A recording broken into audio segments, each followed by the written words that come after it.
वनचारी यमुना तीरा वनचारी यमुना तेरा वनचारी यमुना तेरा वनचारी जय राधा माधव कुंज बिहारी जय राधा माधव कुंज बिहारी हरे कृष्णा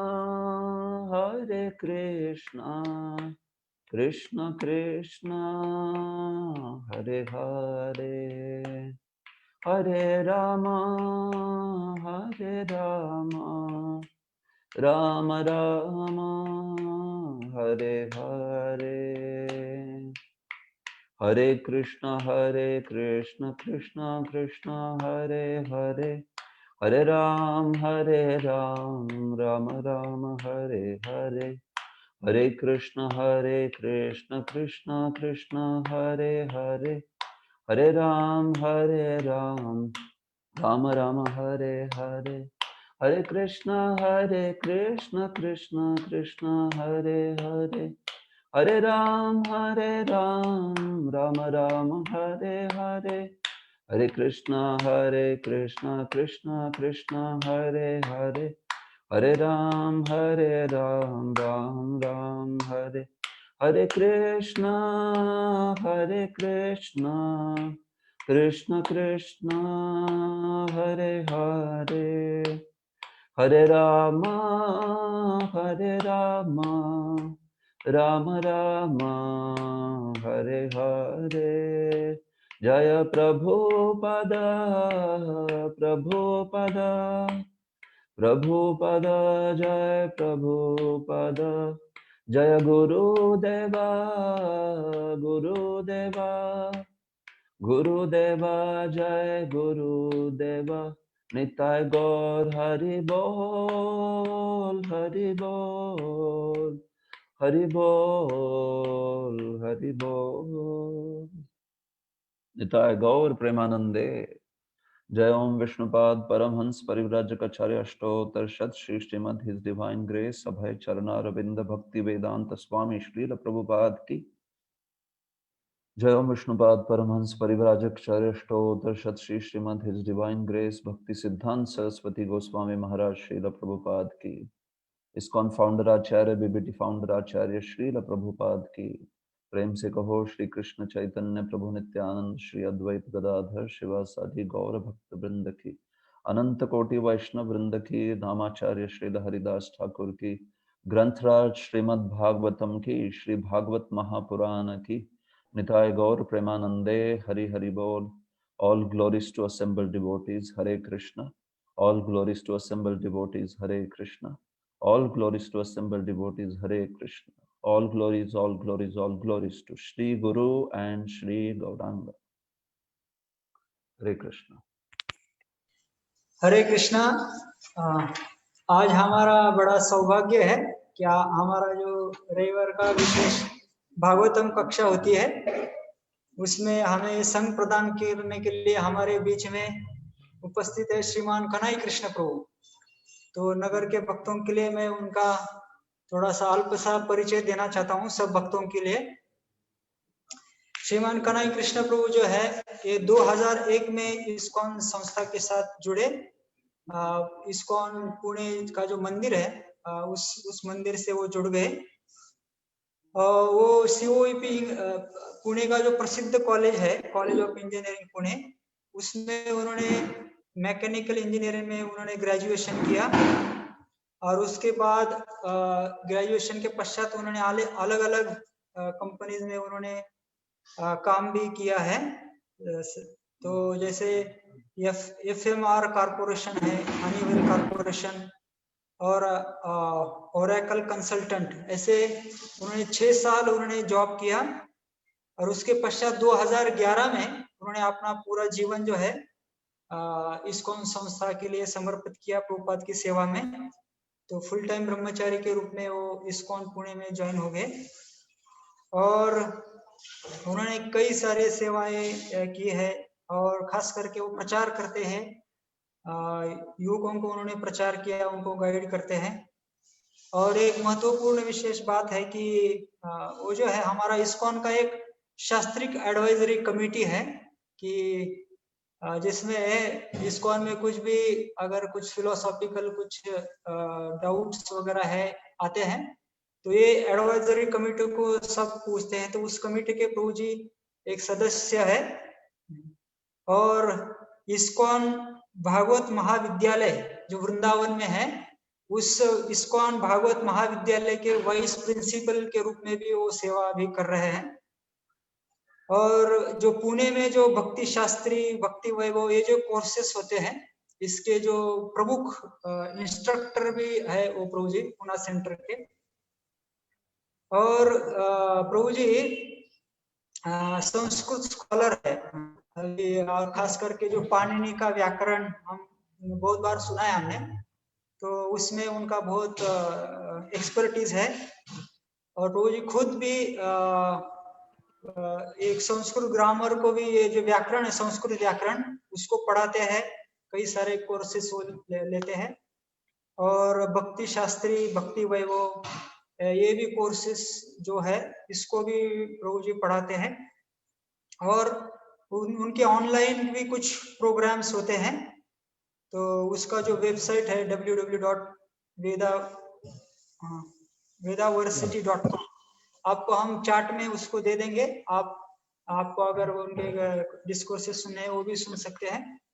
और प्रभु जी के साथ मैंने व्यक्तिगत रूप से भी बहुत क्लोजली सेवा किया है, खास करके डीटी डिपार्टमेंट में मैं जब था तो उनका विग्रह सेवा के प्रति बहुत आकर्षण है ना, इतना सब। और वो एक मैंने देखा कि इतने प्रभु जी मतलब विद्वान हैं, लेकिन फिर भी बहुत नम्र है। अपने वैयक्तिक जीवन में बहुत नम्रता से रहते हैं, सबके साथ बहुत अच्छे से व्यवहार करते हैं। बस खास करके मुझे उनका जो सिंगिंग है, जो गाते हैं गुरु पूजा की या गुरु कीर्तन करते हैं, बहुत ही डिवोशन के साथ, भक्ति के साथ वो करते हैं उनका सिंगिंग। और पूना में जब ये अपना प्रभुपाद का क्लासेस होते हैं तो प्रभु जी उसका हिंदी ट्रांसलेशन करते हैं। और उसका हिंदी ट्रांसलेशन अभी प्रभुपाद के ऑलमोस्ट बहुत सारे लेक्चर का जो हिंदी ट्रांसलेशन है प्रभु जी ने किया है, और उसका रिकॉर्डेड क्लासेस भी उपलब्ध है। तो उसका बहुत फायदा होता है सारे भक्तों को जो इंग्लिश नहीं जानते उनको। तो आप अगर सुनेंगे वो हिंदी ट्रांसलेशन बहुत सुंदर तरीके से उन्होंने किया है। तो हमारा सौभाग्य है कि आज हमें वो जो श्रीमद् भागवतम का महिमा बताने के लिए, ग्लोरीज ऑफ श्रीमद् भागवतम बताने के लिए हमारे बीच में यहाँ पे उपस्थित है। तो हम उनको स्वागत करते हैं हमारे इस्कॉन अहमदनगर में। एक बार हरे कृष्ण महामंत्र बोल के। हरे कृष्णा हरे कृष्णा कृष्णा हरे हरे, हरे हरे राम राम राम हरे हरे। तो मैं उनको विनती करता हूँ कि उनका जो है प्रवचन वो शुरू कर सकते हैं। हरे कृष्ण। बहुत बहुत धन्यवाद गिरिवरधारी प्रभु। वास्तविक कहा गया है आत्मवान मन्यते जगत। जैसे हमारी चेतना होती है वैसे हम जगत को देखते हैं। तो वैसे गिरिवरधारी प्रभु बहुत शुद्ध चेतना के हैं, बहुत नम्र है, तो उनको दूसरों में भी वो गुण दिखाई पड़ते हैं। ऐसे वास्तविक ये बात है। तो मैं तो कुछ प्रयास कर रहा हूँ थोड़ी बहुत सेवा करने का।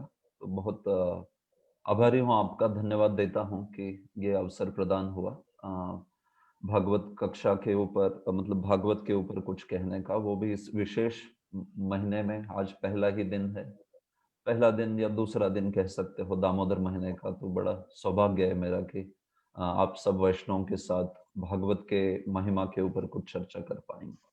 ठीक है, हम प्रार्थना से प्रारंभ करते हैं। ओम नमो भगवते वासुदेवाय। ओम नमो भगवते वासुदेवाय। ओम नमो भगवते वासुदेवाय। ओम अज्ञानतिमिरान्धस्य ज्ञानाञ्जनशलाकया चक्षुरुन्मिलितं येन तस्मै श्रीगुरवे नमः। श्रीचैतन्यमनोभीष्टं स्थापितं येन भूतले स्वयं रूपः कदा मह्यं ददाति स्वपदान्तिकम्। वन्देऽहं श्रीगुरोः श्रीयुतपदकमलं श्रीगुरून् वैष्णवांश्च श्रीरूपं साग्रजातां सहगणा रघुनाथान्वितं तं सजीवं साद्वैतं सावधूतं परिजनसहितं कृष्णचैतन्यदेवं श्रीराधाकृष्णपदान् सहगणा ललिता श्रीविशाखान्वितांश्च नमा ओं विष्णुपादाय कृष्णप्रेष्ठाय भूतले श्रीमते भक्तिवेदांत स्वामी निति नामिने नमस्ते सारस्वते देवे गौरवाणी प्रचारिणे निर्विशेष शून्यवादी पाश्चात्य देशतारिणे नमो महावदान्याय कृष्ण प्रेम प्रदायते कृष्णाय कृष्ण चैतन्य नाम्ने गौरत्विषये नमः। हे कृष्ण करुणा सिंधो दीनबंधो जगत्पते गोपेश गोपिकाकांत राधाकांत नमोस्तुते तप्त कांचन गौरांगी राधे वृंदावनेश्वरी वृषभानुसुते देवी प्रणमामि हरिप्रिये वाञ्छाकल्पतरुभ्यश्च कृपा सिन्धुभ्य एव च पतितानां पावनेभ्यो वैष्णवेभ्यो नमो नमः। जय श्री कृष्ण चैतन्य प्रभु नित्यानंद श्री अद्वैत गदाधर श्रीवासादि गौर भक्तवृंद हरे कृष्णा कृष्ण कृष्ण हरे हरे हरे राम राम राम हरे हरे। हरे कृष्णा। तो मेरा परम सौभाग्य है, बहुत आनंद का अनुभव करता हूँ कि आप सब वैष्णवों के साथ में श्रीमद् भागवत की महिमा के ऊपर कुछ चर्चा कर सकता हूँ। पहले तो मैं कहूँगा, मेरी आवाज सुनाई दे रही है स्पष्टता से गिरिवरधारी प्रभु? आवाज सुनाई दे रही है क्लियरली? हाँ, सुनाई दे रहे प्रभु। ओके प्रभु, ठीक है। अगर कोई बीच में परेशानी होती है आवाज से या मतलब सुनाई नहीं दे रही, तो कृपया आप चैट पे या मुझे बता देना। यस प्रभु। ठीक है, ओके। तो मैं अभी गोवर्धन में हूँ, वास्तविक गोवर्धन में स्थित हूँ। हुआ ऐसे कि मैं मार्च अप्रैल में यहाँ पे भागवत महाविद्यालय में भागवत पढ़ाने के लिए आया था, और तभी कोरोना जो है एकदम से कोरोना हावी हो गया, तो मैं लॉकडाउन हो गया वृंदावन में। तो देखिए, लॉकडाउन होने के लिए बहुत बढ़िया जगह जो है वृंदावन धाम, इसमें लॉकडाउन हो गया। और फिर थोड़ा पुणे मंदिर में भी कोरोना के पेशेंट्स काफी बढ़ गए थे वगैरह, तो वापस जा ही नहीं पाया। तो पहली बार मुझे भी वृंदावन और गोवर्धन में 6-7 महीना रहने का सौभाग्य प्राप्त हुआ सीधे। पिछले 6-7 महीनों से यहाँ पे हूँ। तो गोवर्धन के इस परम पावन स्थान पर श्रीमद् भागवतम की महिमा करना, श्रीमद् भागवत की महिमा का गुणगान करना, मैं तो इसे विशेष कृपा समझता हूँ श्रीमती राधा रानी की, और इसलिए आप सबका बहुत धन्यवाद देता हूँ। तो आज के इस सत्र में श्रीमद् भागवत की महिमा के बारे में चर्चा करेंगे। खास करके ये दामोदर महीना है, तो भागवत जो है और भागवत की दशम स्कंद की लीलाएं, उससे ओतप्रोत परिपूर्ण ऐसा ये महीना है दामोदर महीना। तो उसमें बहुत उचित शुभारंभ है एक्चुअली इस विषय का, इस महीने का, कि भागवत के गुणगान के द्वारा, भागवत के महिमा के द्वारा। इट्स वेरी अप्रोप्रिएट, एकदम उचित है ये कि भागवत के गुणगान के द्वारा हम इस महीने के कृष्ण कथा का जो है शुभारंभ कर रहे हैं। तो अगर हम देखेंगे, भागवत के गुणगान करने के तो कई प्रकार के विधि हो सकते हैं, है कि नहीं? श्रीमद् भागवतम का महात्म्य बड़ा प्रसिद्ध है स्कंद पुराण में, और साथ ही साथ पद्म पुराण में भी। और फिर उस एक प्रकार से भागवत का महात्म्य जो है हम लोग चर्चा करते हैं, या फिर भागवत के विषयों को लेके भी भागवत का गुणगान किया जाता है कि भागवत में किस प्रकार के विषय है। 10 विषय बड़े प्रसिद्ध है भागवत के। अत्र सर्गो विसर्गश्च स्थानम पोषणम ऊतय मन्वंतरेशानु तथा निरोधो मुक्तिराश्रय कहा गया है। तो इन 10 विषयों को लेके भी श्रीमद् भागवतम का बड़ा गुणगान होता है। फिर अन्य प्रकार से भागवतम का गुणगान किया जा सकता है कि कैसे अन्य शास्त्रों में भागवतम का किस प्रकार से गुणगान किया गया है, मत्स्य पुराण में या फिर पद्म पुराण में, स्कंद पुराण में। तो अन्य अन्य इन शास्त्रों से भागवत का गुणगान जो है उसको सुन सकते हैं। तो वो भी एक प्रकार का विधि हुआ। तो आज मैं जो हूँ आपके सामने भागवत का गुणगान जो है श्री सनातन गोस्वामी के एक प्रसिद्ध ग्रंथ से भागवत महात्म्य के कुछ श्लोक बोले हैं उन्होंने उन्होंने स्वयं रचना की श्लोकों की। उसके आधार पे मैं भागवतम की महिमा का गान करने का प्रयास करूंगा। तो ये बड़ा प्रसिद्ध ग्रंथ है, कृष्ण लीला स्तव, श्री सनातन गोस्वामी द्वारा लिखित है। और इस ग्रंथ के अंतर्गत उन्होंने भागवत महात्म्य करके श्लोक लिखे हैं। तो इन श्लोकों को कृष्ण लीला स्तव में उन्होंने लिखा है। और ये जो है 6 श्लोक 5 श्लोक रादर बड़े प्रसिद्ध श्लोक है, आपने सुना भी होगा इन श्लोकों के बारे में। तो ये श्लोक इस प्रकार से है, यहाँ पे मैं आपको मेरी स्क्रीन शेयर करता हूँ।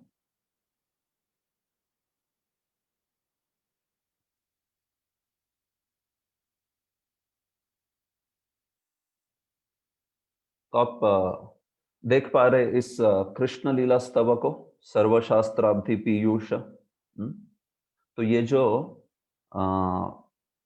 श्लोक है इस प्रकार से, सर्वशास्त्राब्धि पीयूष सर्ववेदैक सत्फल सर्व सिद्धांत रत्नाढ्य सर्वलोकैक दृक्पद सर्वभागवत प्राण श्रीमद्भागवत प्रभो कलिध्वान्तोदितादित्य श्रीकृष्ण परिवर्तित परमानंद पाठाय प्रेमवर्षाक्षरायते सर्वदा सर्वसेव्याय श्रीकृष्णाय नमोस्तु मे मदेक बंधो मत्संगिन् मद्गुरो मन्महाधन मन्निस्तारक मद्भाग्य मदानंद नमोस्तुते। प्रभु जी, यस प्रभु। स्लाइड दूसरा दिख रहा था, उस श्लोक में ही दिख रहा है, बेस्ट विशेष फॉर दामोदर मंथ, ये दिख रहा है। अच्छा, 1 सेकंड प्रभु, मैंने शायद दूसरा स्क्रीन शेयर किया।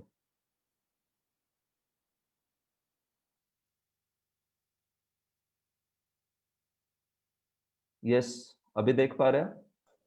हाँ, यस प्रभु। ओके, ठीक है। तो ये श्लोक है, इन श्लोकों के शब्दों के ऊपर हम चर्चा करेंगे। तो ये जो है हर एक श्लोक को, ये जो हर एक श्लोक है उसकी रचना की है श्रील सनातन गोस्वामी ने, और हर एक शब्द बड़ा सुंदर शब्द उपयुक्त किया है भागवतम के गुणगान में। तो इन श्लोकों को आज चर्चा करेंगे। एक्चुअली ये इतने प्रसिद्ध श्लोक है कि भागवत के प्रवक्ता को ये याद करने चाहिए श्लोक। मैं देखता हूँ कि वृंदावन या गोवर्धन में एक परंपरा है कि भागवतम के शुरुआत में ये श्लोक गाए जाते हैं, सर्वशास्त्राब्धि पीयूष।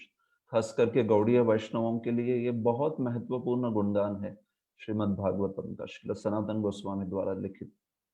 तो इन श्लोकों को प्रयास कर सकते हो आप, ये फाइल मैं शेयर करूंगा आपके साथ कि याद कर सकते हो। ये भागवतम का एकदम स्टैंडर्ड गुणगान जो है ये कहा गया है गौड़ीय वैष्णव संप्रदाय में।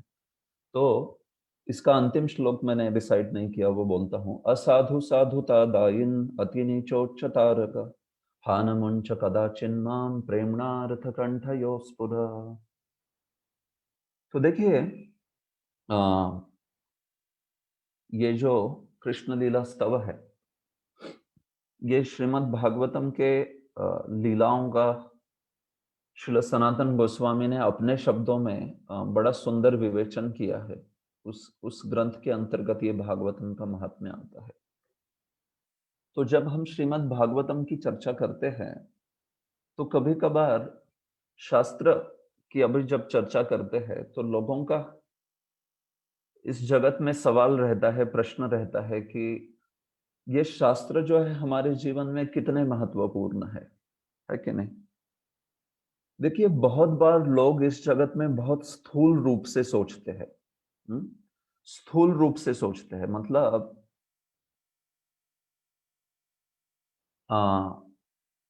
जब हम बात करते हैं तो लोगों को इस जगत में शक्ति या इस जगत में पावर क्या है, शक्ति क्या है, इसकी परिभाषा लोगों की अलग अलग प्रकार की होती है।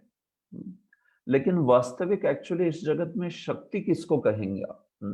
क्या धन शक्ति है, कि सौंदर्य किसी का शक्ति है, या किसी का व्यक्तित्व, या फिर कितना उसका नियंत्रण है लोगों के ऊपर? एक बार मैं जब बैंगलोर में मैं जॉब करता था, जब उन दिनों जब नौकरी करता था, तो सॉफ्टवेयर इंजीनियर था और बैंगलोर में नौकरी करता था। तो एक बार मैं कैब में बैठ के मैं जा रहा था, तो मैंने ये देखा कि एक बिलबोर्ड के ऊपर एक चित्र था। बिलबोर्ड, रास्ते के ऊपर बिलबोर्ड होता है, राइट? तो उसके ऊपर एक चित्र था, और उस चित्र में क्या दिखाई पड़ रहा था? एक बिल्ली जो है, छोटी सी बिल्ली, वो एक बड़े कुत्ते की ओर देख रही है। बड़ा कुत्ता, भयंकर कुत्ता था, बुलडॉग जिसको कहते हैं अंग्रेजी में। तो ऐसा विशाल कुत्ता था, बड़ा मुंह उसका, और उसके सामने बिल्ली जाके उसको डरा रही है, उसको दांत दिखा रही है बिल्ली। ऐसा चित्र था वो। बस इतना ही था उस चित्र में, एकदम बिल्ली डरा रही है कुत्ते को। तो ये चित्र देख के मैं हैरान हो गया कि ऐसे कैसे ये छोटी सी बिल्ली जो है इतने बड़े कुत्ते को डरा रही है। उसमें उसमें कैसे आया इतना जो सामर्थ्य है, शक्ति है करके। तो ऐसा विचार में पड़ गया कि ये क्या चित्र दिखा रहा है। और कुछ नहीं था, लिखा नहीं था कुछ भी, बस उतना ही चित्र ही, बस और कुछ लिखा नहीं है उस पे। बिल्ली कुत्ते को डरा रही है। थोड़ा 100 मीटर जाने के बाद पूरा चित्र दिखाई पड़ा। वो जो था ज़ूम था, पहले पहले इसमें जो चित्र दिखाई पड़ रहा था वो ज़ूम ज़ूम इन किया था। लेकिन अभी पूरा पिक्चर, पूरा बिलबोर्ड पे वो जो फोटो है वो दिखाई पड़ा। और क्या था उस फोटो में? वो जो बिल्ली है, छोटी सी बिल्ली, उस कुत्ते को डरा रही है और दांत दिखा रही है। तो पूरा चित्र दिखा रहा था कि कुत्ता जो है एक रस्सी के द्वारा बांधा गया था एक खंबे से, और पूरी पूरी उसकी रस्सी खींच के वो उस सीमा तक आ गया था। अभी उसके आगे वो नहीं आने वाला है। उसकी सीमा जो है उतनी ही थी, और बिल्ली उसके पीछे खड़े रह के उसको दांत दिखा रही है। और नीचे लिखा था द पावर ऑफ नॉलेज। ज्ञान की शक्ति, ऐसा नीचे लिखा था। तो फिर मैंने सोचा, वाह, ये ऐसी बात है, ज्ञान की शक्ति। ऑफ कोर्स वो तो एक इकोनॉमिक टाइम्स की एड थी तब उसके नीचे। वो इकोनॉमिक टाइम्स वाले ने लिखा था कि इसलिए हमारी हमारी हमारे अखबारों को पढ़ो, पावर ऑफ नॉलेज। लेकिन मैं सोच में पड़ गया कि कितना एक्चुअली समर्पक है ये। हम्म, हमारे कृष्ण भावनामृत में भी अगर हमें ज्ञान है, वास्तविक भगवत भक्ति का ज्ञान है, अगर हम समझते हैं कि किस हद तक हमें माया जो है परास्त कर सकती है, और हम समझते हैं कि हमें किसका आश्रय है, कृष्ण का आश्रय किस प्रकार से है, तो उसके अनुसार भले ही हम बहुत छोटे हैं, दुर्बल है, लेकिन तो भी इस जगत में माया के साथ अ, है कि नहीं? कृष्ण भावनामृत तो माया के साथ युद्ध ललकारने जैसा ही है। तो हमारी स्थिति वो बिल्ली जैसी है एक्चुअली, और माया उस विशाल भयंकर कुत्ते जैसी है।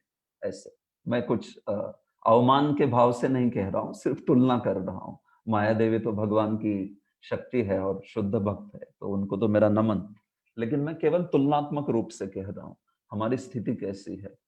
तो लेकिन तो भी जिस व्यक्ति को कृष्ण के आश्रय का ज्ञान है, और मामेव ये प्रपद्यन्ते माया में ताम तरन्ति, भगवान कहते, तो ऐसा वो तुच्छ जीव भी भगवान के इस भगवत भक्ति रूप ज्ञान से, भगवान की इस भक्ति के द्वारा हम लोग देख सकते हैं कि इस विश्व को, इस भौतिक संसार को भी लांघ सकता है। The power of knowledge. तो बहुत बार ये चीज जो है लोगों को समझती नहीं है। लोगों को लगता है कि शारीरिक सामर्थ्य ये सामर्थ्य है, या फिर कभी लोगों को लगता है धन सामर्थ्य है, या ये अन्य अन्य प्रकार के सामर्थ्य है। तो भौतिक स्तर पे तो ये समर्थता है कुछ हद तक, लेकिन खास करके जब आध्यात्मिक बात करते हैं तो उसमें तो विशेष रूप से एक्चुअली भगवान की भक्ति का जो ज्ञान है, भगवान की भक्ति का जो ये मार्ग है, उस मार्ग का सबसे बड़ा जो अ, सबसे बड़ी शक्ति जो है, वो इस प्रकार से भगवान की कृपा या भगवत भक्ति का ज्ञान जो है, उसके द्वारा हम एक्चुअली कृष्ण भक्ति में इस प्रकार से निश्चिंत रह सकते हैं। तो देखिए, भौतिक संसार में भी ये चीज़ कुछ हद तक दिखाई पड़ती है। हम लोग देखते हैं कि एक्चुअली भले ही किसी के पास धन ना हो, किसी के पास अन्य-अन्य चीज़ें जो भी भौतिक जगत के वैभव ना हो, लेकिन उसके पास ज्ञान है, तो ये सब चीज़ें प्राप्त कर सकता है। तो उसी प्रकार से आध्यात्मिक जीवन में भी बहुत ज़रूरी है। श्रील जीव गोस्वामी हमारे एक प्रमुख आचार्य है और वो लिखते हैं कि आध्यात्मिक जीवन में, साधक के जीवन में खास करके शास्त्रीय श्रद्धा बहुत ज़रूरी है। शास्त्रीय श्रद्धा मतलब क्या? साधक ने शास्त्रों का पठन बहुत अच्छे से करना चाहिए। उसने आध्यात्मिक जीवन को बहुत अच्छे से समझ के लेना चाहिए। हमारे जीवन में जो श्रद्धा का विकास होता है, वो शास्त्र के आधार पे होता है। हम कितना शास्त्रों को गहराई से पढ़ते हैं और उसको अपने जीवन में उतारते हैं, ऐसे। तो इसलिए इसमें आलसी नहीं होना चाहिए एक्चुअली। शास्त्रों के अध्ययन में, शास्त्रों के गहराई से उसको समझने में बहुत उत्साह होना चाहिए। नहीं तो फिर हमारी श्रद्धा लौकिक श्रद्धा रह जाएगी। श्रील जीव गोस्वामी कहते हैं कि लौकिक श्रद्धा से काम नहीं चलेगा। लौकिक श्रद्धा मतलब क्या? कि कृष्ण भावनामृत में हमारी श्रद्धा क्यों चलती है? क्योंकि कृष्ण भावनामृत में मुझे अच्छा लगता है, ये लोग अच्छे से बात करते हैं, सोशली बड़ा बढ़िया लगता है, सबके साथ आना, मिलना-जुलना, भक्त लोग जो है बहुत प्रेम से आदान-प्रदान करते हैं वगैरह, ये सब चीज़ें तो है, ज़रूरी है, होनी ही चाहिए। लेकिन मैं कह रहा हूँ कि मुद्दा ये है कि हमें कृष्ण भावनामृत का सही प्रयोजन भी समझना चाहिए। सही प्रयोजन जो कि कृष्ण की प्रसन्नता, वैष्णवों की प्रसन्नता, इस आंदोलन में सेवा लेके प्रभुपाद जी के प्रसन्नता के लिए कार्य करते रहना। तो ये वास्तविक प्रयोजन जो है, इस प्रयोजन को जब हम शास्त्र को सुनते हैं, गहराई से समझते हैं, तो इसको समझ पाएंगे। नहीं तो हमारी लौकिक श्रद्धा बनी रहेगी। मतलब कृष्ण भावनामृत को बहुत ऊपरी-ऊपरी ढंग से हम समझेंगे। वास्तविक उसका क्या प्रयोजन है? कैसे मुझे कृष्ण के प्रति आसक्ति जो है उसको प्राप्त करना है, वैष्णवों के प्रसन्नता के लिए कार्य करना है, इस चीज को हम समझ नहीं पाएंगे। तो इसलिए शास्त्रीय श्रद्धा कही गई है। और इसीलिए हम देखते हैं कि भगवान भी इस जगत में एक्चुअली यही शास्त्रों को, यही उनके कृष्ण तत्व को, कृष्ण लीला को देने के लिए भगवान आते हैं इस जगत में। कुंती महारानी ने अष्टम स्कंद में, भागवत के प्रथम स्कंद में, अष्टम अध्याय में भगवान के आविर्भाव के कई कारण बताए हैं, है कि नहीं? कुंती महारानी वहां पे बताती है कई कई कारण। केचित आहुरजम जातम पुण्य श्लोक से कीर्तये यदो प्रियस्य अन्ववाये मलयस्यैव चंदनम। कुछ लोग कहते हैं कि यदु जैसे राजाओं का गुणगान करने के लिए भगवान इस जगत में आते हैं। या फिर भारावतारणाय अन्य भुवो नाव इवो ददौ सीदंत्या भूरि भारेण जातो है आत्मभुवार्पिता। पृथ्वी के ऊपर बहुत सारा बोझ बन गया था असुरी राजाओं का, उसको निकालने के लिए, हनन करने के लिए भगवान इस जगत में आते हैं, ऐसा कारण बोलती है। तो ऐसे कई कारण कुंती महारानी देती है, लेकिन भगवान के आविर्भाव का वास्तविक कारण उस श्रृंखला के अंत में वो बोलती है। भवेस्मिन् क्लिश्यमानानाम् अविद्या काम कर्म भी श्रवण स्मरण अर्हानि करिष्यन्निति केचन। तो कुंती महारानी कहते कि वास्तविक भगवान क्यों आते हैं एक्चुअली इस जगत में? उनको असुरों का वध करना है, वो तो वैकुंठ धाम में बैठ के कर सकते हैं। भगवान के लिए क्या हिरण्यकशिपु को आके मारना जरूरी है? नीचे आके मारना रावण को, हिरण्यकशिपु को जरूरी है? नहीं, बस वैकुंठ में बैठ के भगवान ने सोच लिया हिरण्यकशिपु हार्ट अटैक आ जाए, बस फिनिश। आ गया हार्ट अटैक, फिनिश्ड हिरण्यकशिपु। उसके लिए आने की जरूरत नहीं होती है भगवान को यहाँ पे, या रावण को मारने के लिए। भगवान क्यों आते हैं? तो कुंती देवी कहती है श्रवण स्मरण अर्हानि करिष्यन्निति केचन। एक्चुअली भगवान आके अपनी लीला करते हैं जिससे साधकों को श्रवण और स्मरण रूपी विषय मिल जाए। ये भगवान की लीला का सबसे प्रमुख प्रयोजन है एक्चुअली। आप सोचो, भगवान लीला नहीं करेंगे तो हम साधक लोग क्या करेंगे? सुबह 8 बजे बैठ के क्या क्या आप सुनोगे? क्या चर्चा करेंगे अगर भगवान कुछ लीला ही नहीं करते थे तो? तो श्रवण स्मरण अर्हानि करिष्यन्ति केचन। कुंती महारानी कहते हैं कि यही सबसे प्रमुख प्रयोजन है एक्चुअली। भवे, इस भवेस्मिन अस्मिन भवे, इस भव संसार में क्लिश्यमाना नाम, जो कष्ट भोग रहे हैं, संघर्ष कर रहे हैं, दुख झेल रहे हैं, ऐसे साधकों को अपने श्रवण और स्मरण और अर्हन रूपी अमृत प्रदान करने के लिए भगवान इस जगत में आते हैं।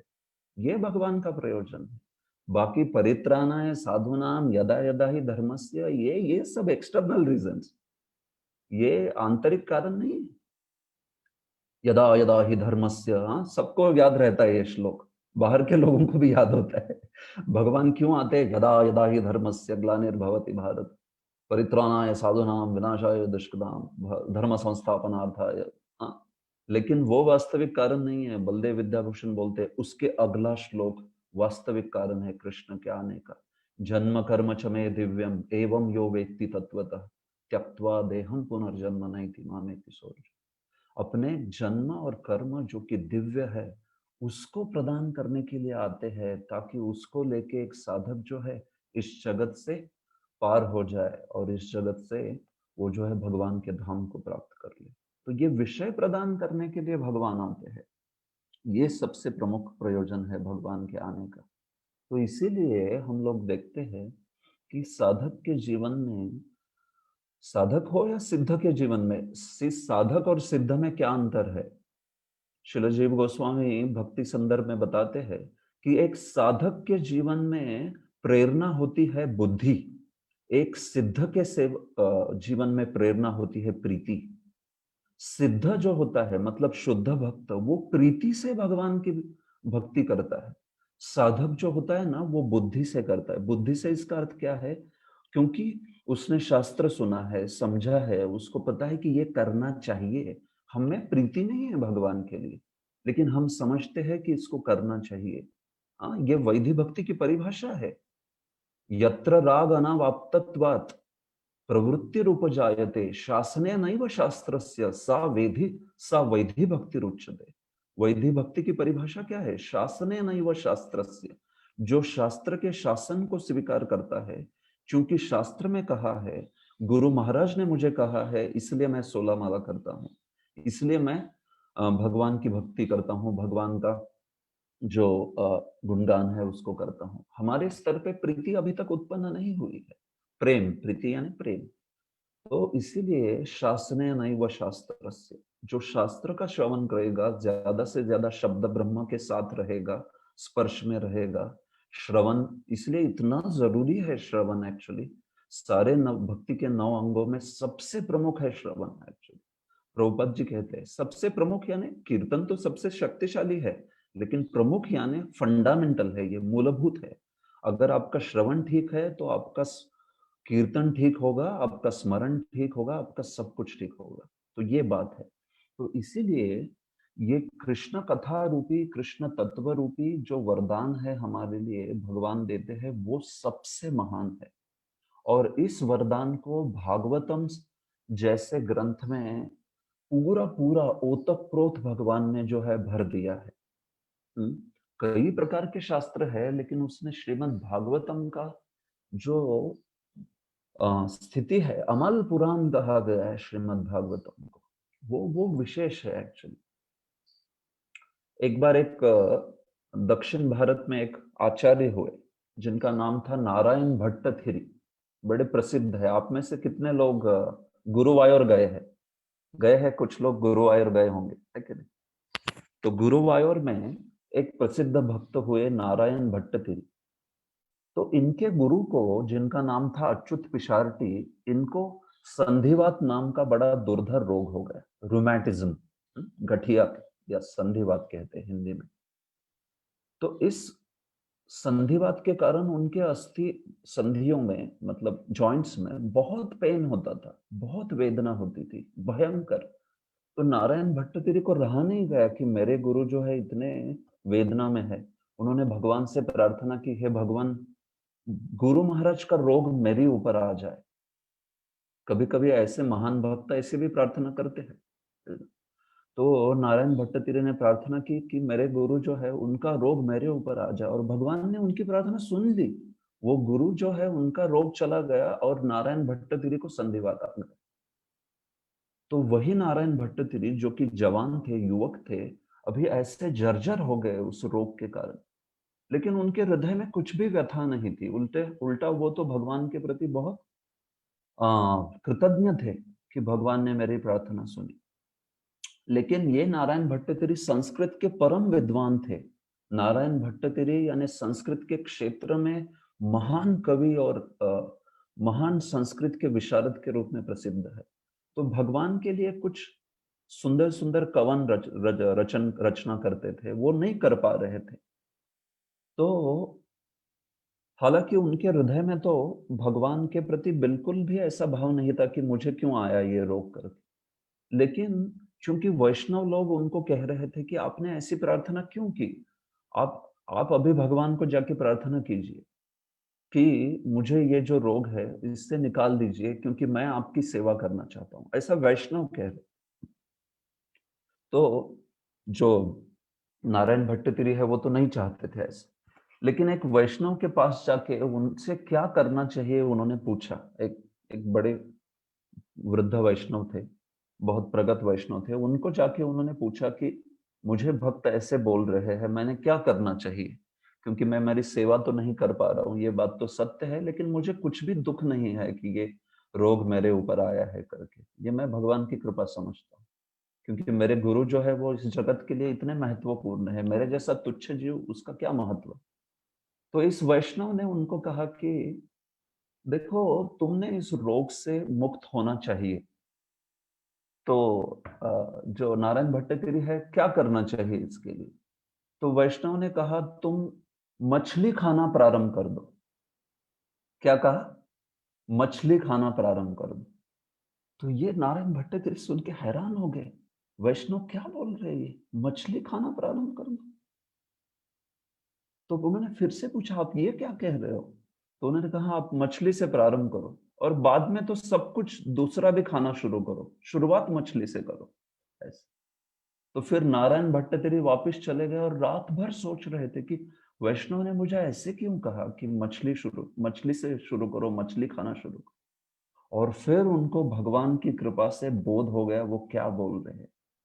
उनको समझा कि वैष्णव कह रहे मत्स्यावतार से भगवान का गुणगान शुरू करो, मछली का सेवन करो, मतलब मत्स्यावतार से भगवान का गुणगान शुरू करो। और फिर उसके बाद में कछुआ खाओ, उन्होंने बोला था। उसके बाद में कछुआ खाओ, वराह खाओ, सब कुछ खाओ। तो एक्चुअली सेवन करो, इससे उनका बोध था सेवा करो, रचना करके। तो नारायण भट्टतिरी समझ गए, अच्छा ये कह रहे हैं वैष्णव। तो उन्होंने फिर भगवान के ऊपर रचना प्रारंभ की, प्रसिद्ध श्लोकों के ऊपर श्रीमद् भागवतम के आधार को लेके उन्होंने भगवान मत्स्य से लेके दशावतार के ऊपर सुंदर ग्रंथ लिखा, जिसका नाम है श्रीमद् नारायणीयम। बड़ा प्रसिद्ध ग्रंथ है नारायणी। तो उस नारायणीय ग्रंथ में पूरे भागवतम का ही सारांश जो है वो दिया गया है। बड़ा सुंदर ग्रंथ है, 1000 श्लोक लिख डाले उन्होंने भगवान के गुणगान में, श्रीमन नारायणियम। और आज भी वो गुरुवायूर के सामने वो ग्रंथ जो है उसका पठन होता है, श्रीमन नारायण। बड़ा सुंदर है, सांद्रानंदावबोधात्मक, ऐसे इतना सुंदर गाते हैं उसको एकदम। तो कहने का तात्पर्य यह है कि वास्तविक एक्चुअली हमारे जीवन में यह कृष्ण कथा है, यही वास्तविक सारे समाधान की समस्या है। बाकी बाह्य समाधान कुछ हद तक कार्य कर सकते हैं, लेकिन ये समाधान जो है वो वास्तविक कार्य करेगा, क्योंकि ये हमारे मूल रोग को, यहाँ पे तो संधिवात के उस रोग को जो है, जब नारायण भट्टतिरी ने इस प्रकार से नारायणियम रचा तो वो संधिवात का रोग भी चला गया उनका, उस वैष्णव की कृपा से। लेकिन उस ग्रंथ में वो लिखते हैं कि ये रोग तो छोड़ दीजिए, भागवत जो है इस भवरोग को दूर कर सकता है। इस केवल संधिवात जैसे उस रोग को तो छोड़ दीजिए, लेकिन भागवतम का, कृष्ण का गुणगान है, इस गुणगान ने मेरे भवरोग को दूर कर दिया है। इस प्रकार से वो जो है भागवत का वहां पे गुणगान करते हैं। तो इस प्रकार से नारायण भट्टगिरी जो है पूरी तरह से स्वस्थ हो गए और फिर बहुत सुंदर सुंदर ग्रंथों की भी उन्होंने रचना की। तो यही मुद्दा है, भागवत जो है वो एक्चुअली कृष्ण कथा और कृष्ण तत्व का सार है। वो जो है जिस प्रकार का भागवत में वर्णन है ऐसा कहीं नहीं। इसलिए इस श्लोक में जो पहला शब्द आ रहा है सर्व शास्त्राब्धि पीयूष, सारे शास्त्रों को अगर आप सागर मानते हो तो भागवत जो है पीयूष है। पीयूष किसको कहते हैं? अमृत को। तो शास्त्रों को सागर माना गया है और शास्त्रों का मर्म समझना यानी जैसे समुद्र मंथन जैसा है। अष्टम स्कंद में आप जानते हो भागवत के बड़ा प्रसिद्ध समुद्र मंथन का वहां पे वर्णन आता है और इस वर्णन में हम लोग देखते हैं कि किस प्रकार से समुद्र मंथन जो था वो इतना कठिन था। तो समुद्र मंथन इतना कठिन था कि देवता और दानव ये जो थे ये दोनों भी लोग उस समुद्र मंथन को कर नहीं पा रहे थे। कितने सारे व्यवधान आ गए। तो हर स्तर पर हर सोपान पर भगवान उनको मदद किए और फिर जो है उस मंथन को वो प्रारंभ कर पाए। उसी प्रकार से शास्त्र को अवधि कहा है, समुद्र कहा है। वेद जो है वैदिक शास्त्र कितने विशाल है एक्चुअली। वेदों में हम लोग देखते हैं 4 वेद है, फिर 108 प्रमुख उपनिषद है। 108 तो प्रमुख है, उपलब्ध तो 220 उपनिषद उपलब्ध है, उसमें 108 प्रमुख है। तो 4 वेद है, 18 पुराण है, 18 उपपुराण है। रामायण है, महाभारत है, पंचरात्र है, आगम है, वेद 6 वेदांग है। क्या क्या नहीं है वैदिक शास्त्रों में। केवल वैदिक शास्त्रों में क्या है इसके ऊपर हम लोग 4 घंटे का सेशन देते हैं भागवत महाविद्यालय में। शुरुआत में जब शुरू करते हैं तो 4 घंटे का सेशन केवल क्या क्या है कहाँ पे ये बताने के लिए। ये है, इसका विषय ये है, ब्राह्मण में ये बोला है, आरण्यक में ये बोला है, संहिता में ये बोला है, उपनिषद में ये बोला है, पंचरात्रों में।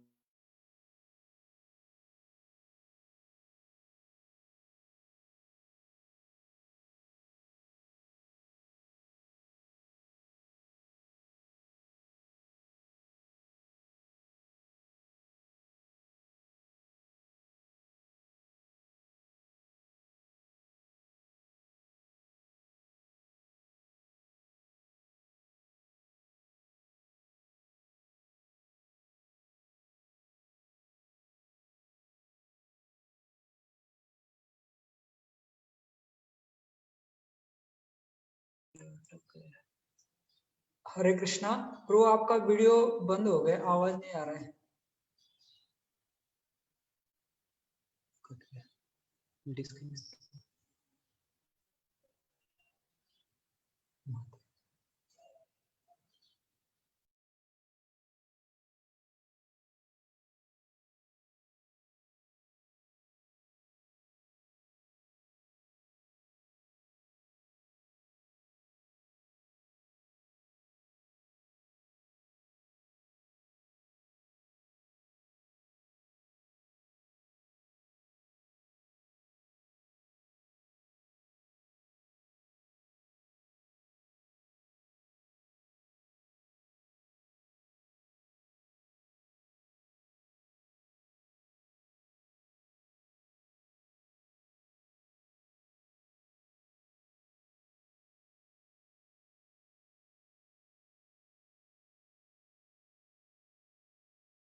बीच में आपका अनम्यूट कर सकते हैं मुझे। ठीक है, हरे कृष्ण। तो थोड़ा यहाँ पे गोवर्धन में वाईफाई का प्रॉब्लम है, कभी कभी ऐसे डिस्कनेक्ट हो जाता है। ओके, अभी आप सुन पा रहे हैं ना मुझे? हाँ, यस प्रो। ठीक है। तो मैं कह रहा था कि ये शास्त्रों का जो विशाल अवधि है, जो विशाल ये सागर है, उसमें से ये अमृत पहले से प्राप्त हो गया है हमें प्रभुपाद जी की कृपा से। इसलिए बस इसको ग्रहण करना चाहिए। अन्य कोई शास्त्र की एक्चुअली वास्तविक जरूरत नहीं है जो भागवतम का श्रवण करते हैं उस व्यक्ति के लिए। तो इसीलिए हम लोग देखते हैं कि जो शास्त्र है उसमें कहा है, अनेक शास्त्रम बहुवेदितव्यम अल्पश्च कालो बहवश्च विघ्ना यत्सारभूतम तद उपासितव्यम हमसो यथा क्षीरम अंबु मिश्रा। अनेक शास्त्रम बहुवेदितव्यम, बहुत सारे शास्त्र है जानने के लिए, लेकिन हमारे पास काल कितना है? अल्पश्च कालो, काल बहुत कम है एक्चुअली। बहवश्च विघ्ना, उसमें भी बहुत विघ्न है कि नहीं? हाँ, पढ़ने बैठ जाते हैं तो पहले तो पढ़ने को बैठ नहीं पाते हैं, और बहुत कुछ प्रयास से पढ़ने बैठ जाते तो बहवश्च विघ्ना, इतने सारे विघ्न आते हैं। पहला सबसे विघ्न तो हमारा स्वयं का नींद आ जाता है। या फिर आपने देखा होगा कई बार स्ट्रगल करके हम लोग बैठ जाते हैं पढ़ने के लिए, और क्या हो जाता है, तुरंत आके कोई बोलता है, प्रभु जी थोड़ा ये सेवा करेंगे क्या? अरे अरे, पढ़ने दो मुझे थोड़ा सा बैठ के, लेकिन ऐसे लगता है। तो अल्पश्च कालो, पहले तो हमारे पास काल इतना समय है, कलयुग में प्रायेण अल्पायुषा सभ्य कला वस्मिन युगे, और उसमें बहवश्च विघ्ना, इतने सारे विघ्न है। इसलिए शास्त्र कहता है यत् सारभूतम तद उपासितव्यम, जो सारभूत है ना उसको उपासितव्य, उसको उपासना करनी चाहिए, उसको पढ़ना चाहिए, उसको जानना चाहिए। हमसो यथा क्षीरम क्षीरमेव अम्बु मिश्रात, जैसे हम्स होता है कोई, पानी और दूध के मिश्रण से वो जो क्या है, दूध को निकाल सकता है। हम्स जो है उसकी चोंच में एक एसिड होता है, वो उस मिश्रण में फेंकता है एसिड, उस एसिड से पानी निकल जाता है, और जो दूध है वो पनीर पनीर जो है वो साइड में हो जाता है, इस प्रकार से। तो ये हम्स है। तो उसी प्रकार से हमें भी भागवत के इस सारभूत भागवत जो है उसको ग्रहण करना चाहिए। ये सर्वशास्त्राब्धि पीयूष इस शब्द का अर्थ है। नहीं तो शिल जीव गोस्वामी ने तो इसके ऊपर इतनी व्याख्या की है। तत्व संदर्भ, यहाँ पे हम तत्व संदर्भ पढ़ाते हैं, तो तत्व संदर्भ में एक्चुअली भागवत के ऊपर शिल जीव गोस्वामी ने संदर्भ की व्याख्या की, हमारे महान आचार्य है, और उस संदर्भ में पूरे भागवत को इतना अच्छे से समझाया उन्होंने, इतना अच्छे से समझाया कि प्रभुपाद जी के ग्रंथ अच्छे से पढ़ने के बाद वगैरह, जो गंभीर भागवत का स्टूडेंट है, भागवत का जो छात्र है, गंभीरता से पढ़ाई करता है, उसने संदर्भ पढ़ने चाहिए। 6 संदर्भ, 6 संदर्भ है शिला जीव गोस्वामी द्वारा लिखित। आपको भागवत की ऐसी ऐसा आकलन होगा उससे, इतना भागवत का सुंदर आकलन होगा। तो ये इस भागवत अर्थात इसको अधिकार से पढ़ना चाहिए। प्रभुपाद जी के ग्रंथों को अच्छे से जानिए, अच्छे से भक्ति वैभव वगैरह पढ़ने के पश्चात इस ग्रंथ को पढ़ना चाहिए। लेकिन मेरा मुद्दा यह है कि मैं बस आपको हमारी विरासत बता रहा हूं, हमारे संप्रदाय की। तो शिल जीव गोस्वामी ने तत्व संदर्भ में पूरा आधा तत्व संदर्भ भागवत कैसे सबसे प्रमुख प्रमाण है, सर्व प्रमाण चक्रवर्ती भागवत को कहा है, कैसे सारे प्रमाणों का चक्रवर्ती भागवत है, इसमें ही आधा तत्व संदर्भ जो है बोल दिया है। इतना विश्लेषण करते हैं वो हर चीज का, कि पूरे वैदिक शास्त्रों का, तो पूरे वैदिक शास्त्रों के केवल 6%, 6% वैदिक शास्त्र अभी उपलब्ध है, और उसमें भी इतनी कठिनाई समझना, इतना परस्पर विरोध है वेदों में भी। तो इसलिए शिल जीव गोस्वामी कहते हैं कि भागवत इस सर्व प्रमाण चक्रवर्ती, सारे प्रमाणों को आप राजा मानते हो तो भागवत इस चक्रवर्ती सम्राट उसमें। और इसीलिए इस भागवत को हम लोग जो है पीयूष, एक अमृत पूरे शास्त्रों का करके ग्रहण करते हैं। तो इसलिए इस अमृत को हमने प्राप्त किया है, हमें और कोई चीज की जरूरत नहीं। जैसे समुद्र मंथन में बहुत सारे रत्न आएंगे, भगवान ने कहा था 9 रत्न आएंगे, 14 रत्न आएंगे, अलग अलग पुराण में अलग अलग प्रकार का वर्णन है। जो भी है, उच्छैश्रवा घोड़ा आएगा, पारिजात वृक्ष आएगा, कामधेनु आएगी, ये वो, लेकिन भगवान ने कहा था केवल अमृत जो है उसको, उसके ऊपर आप जोर रखो, उसके ऊपर फोकस रखो।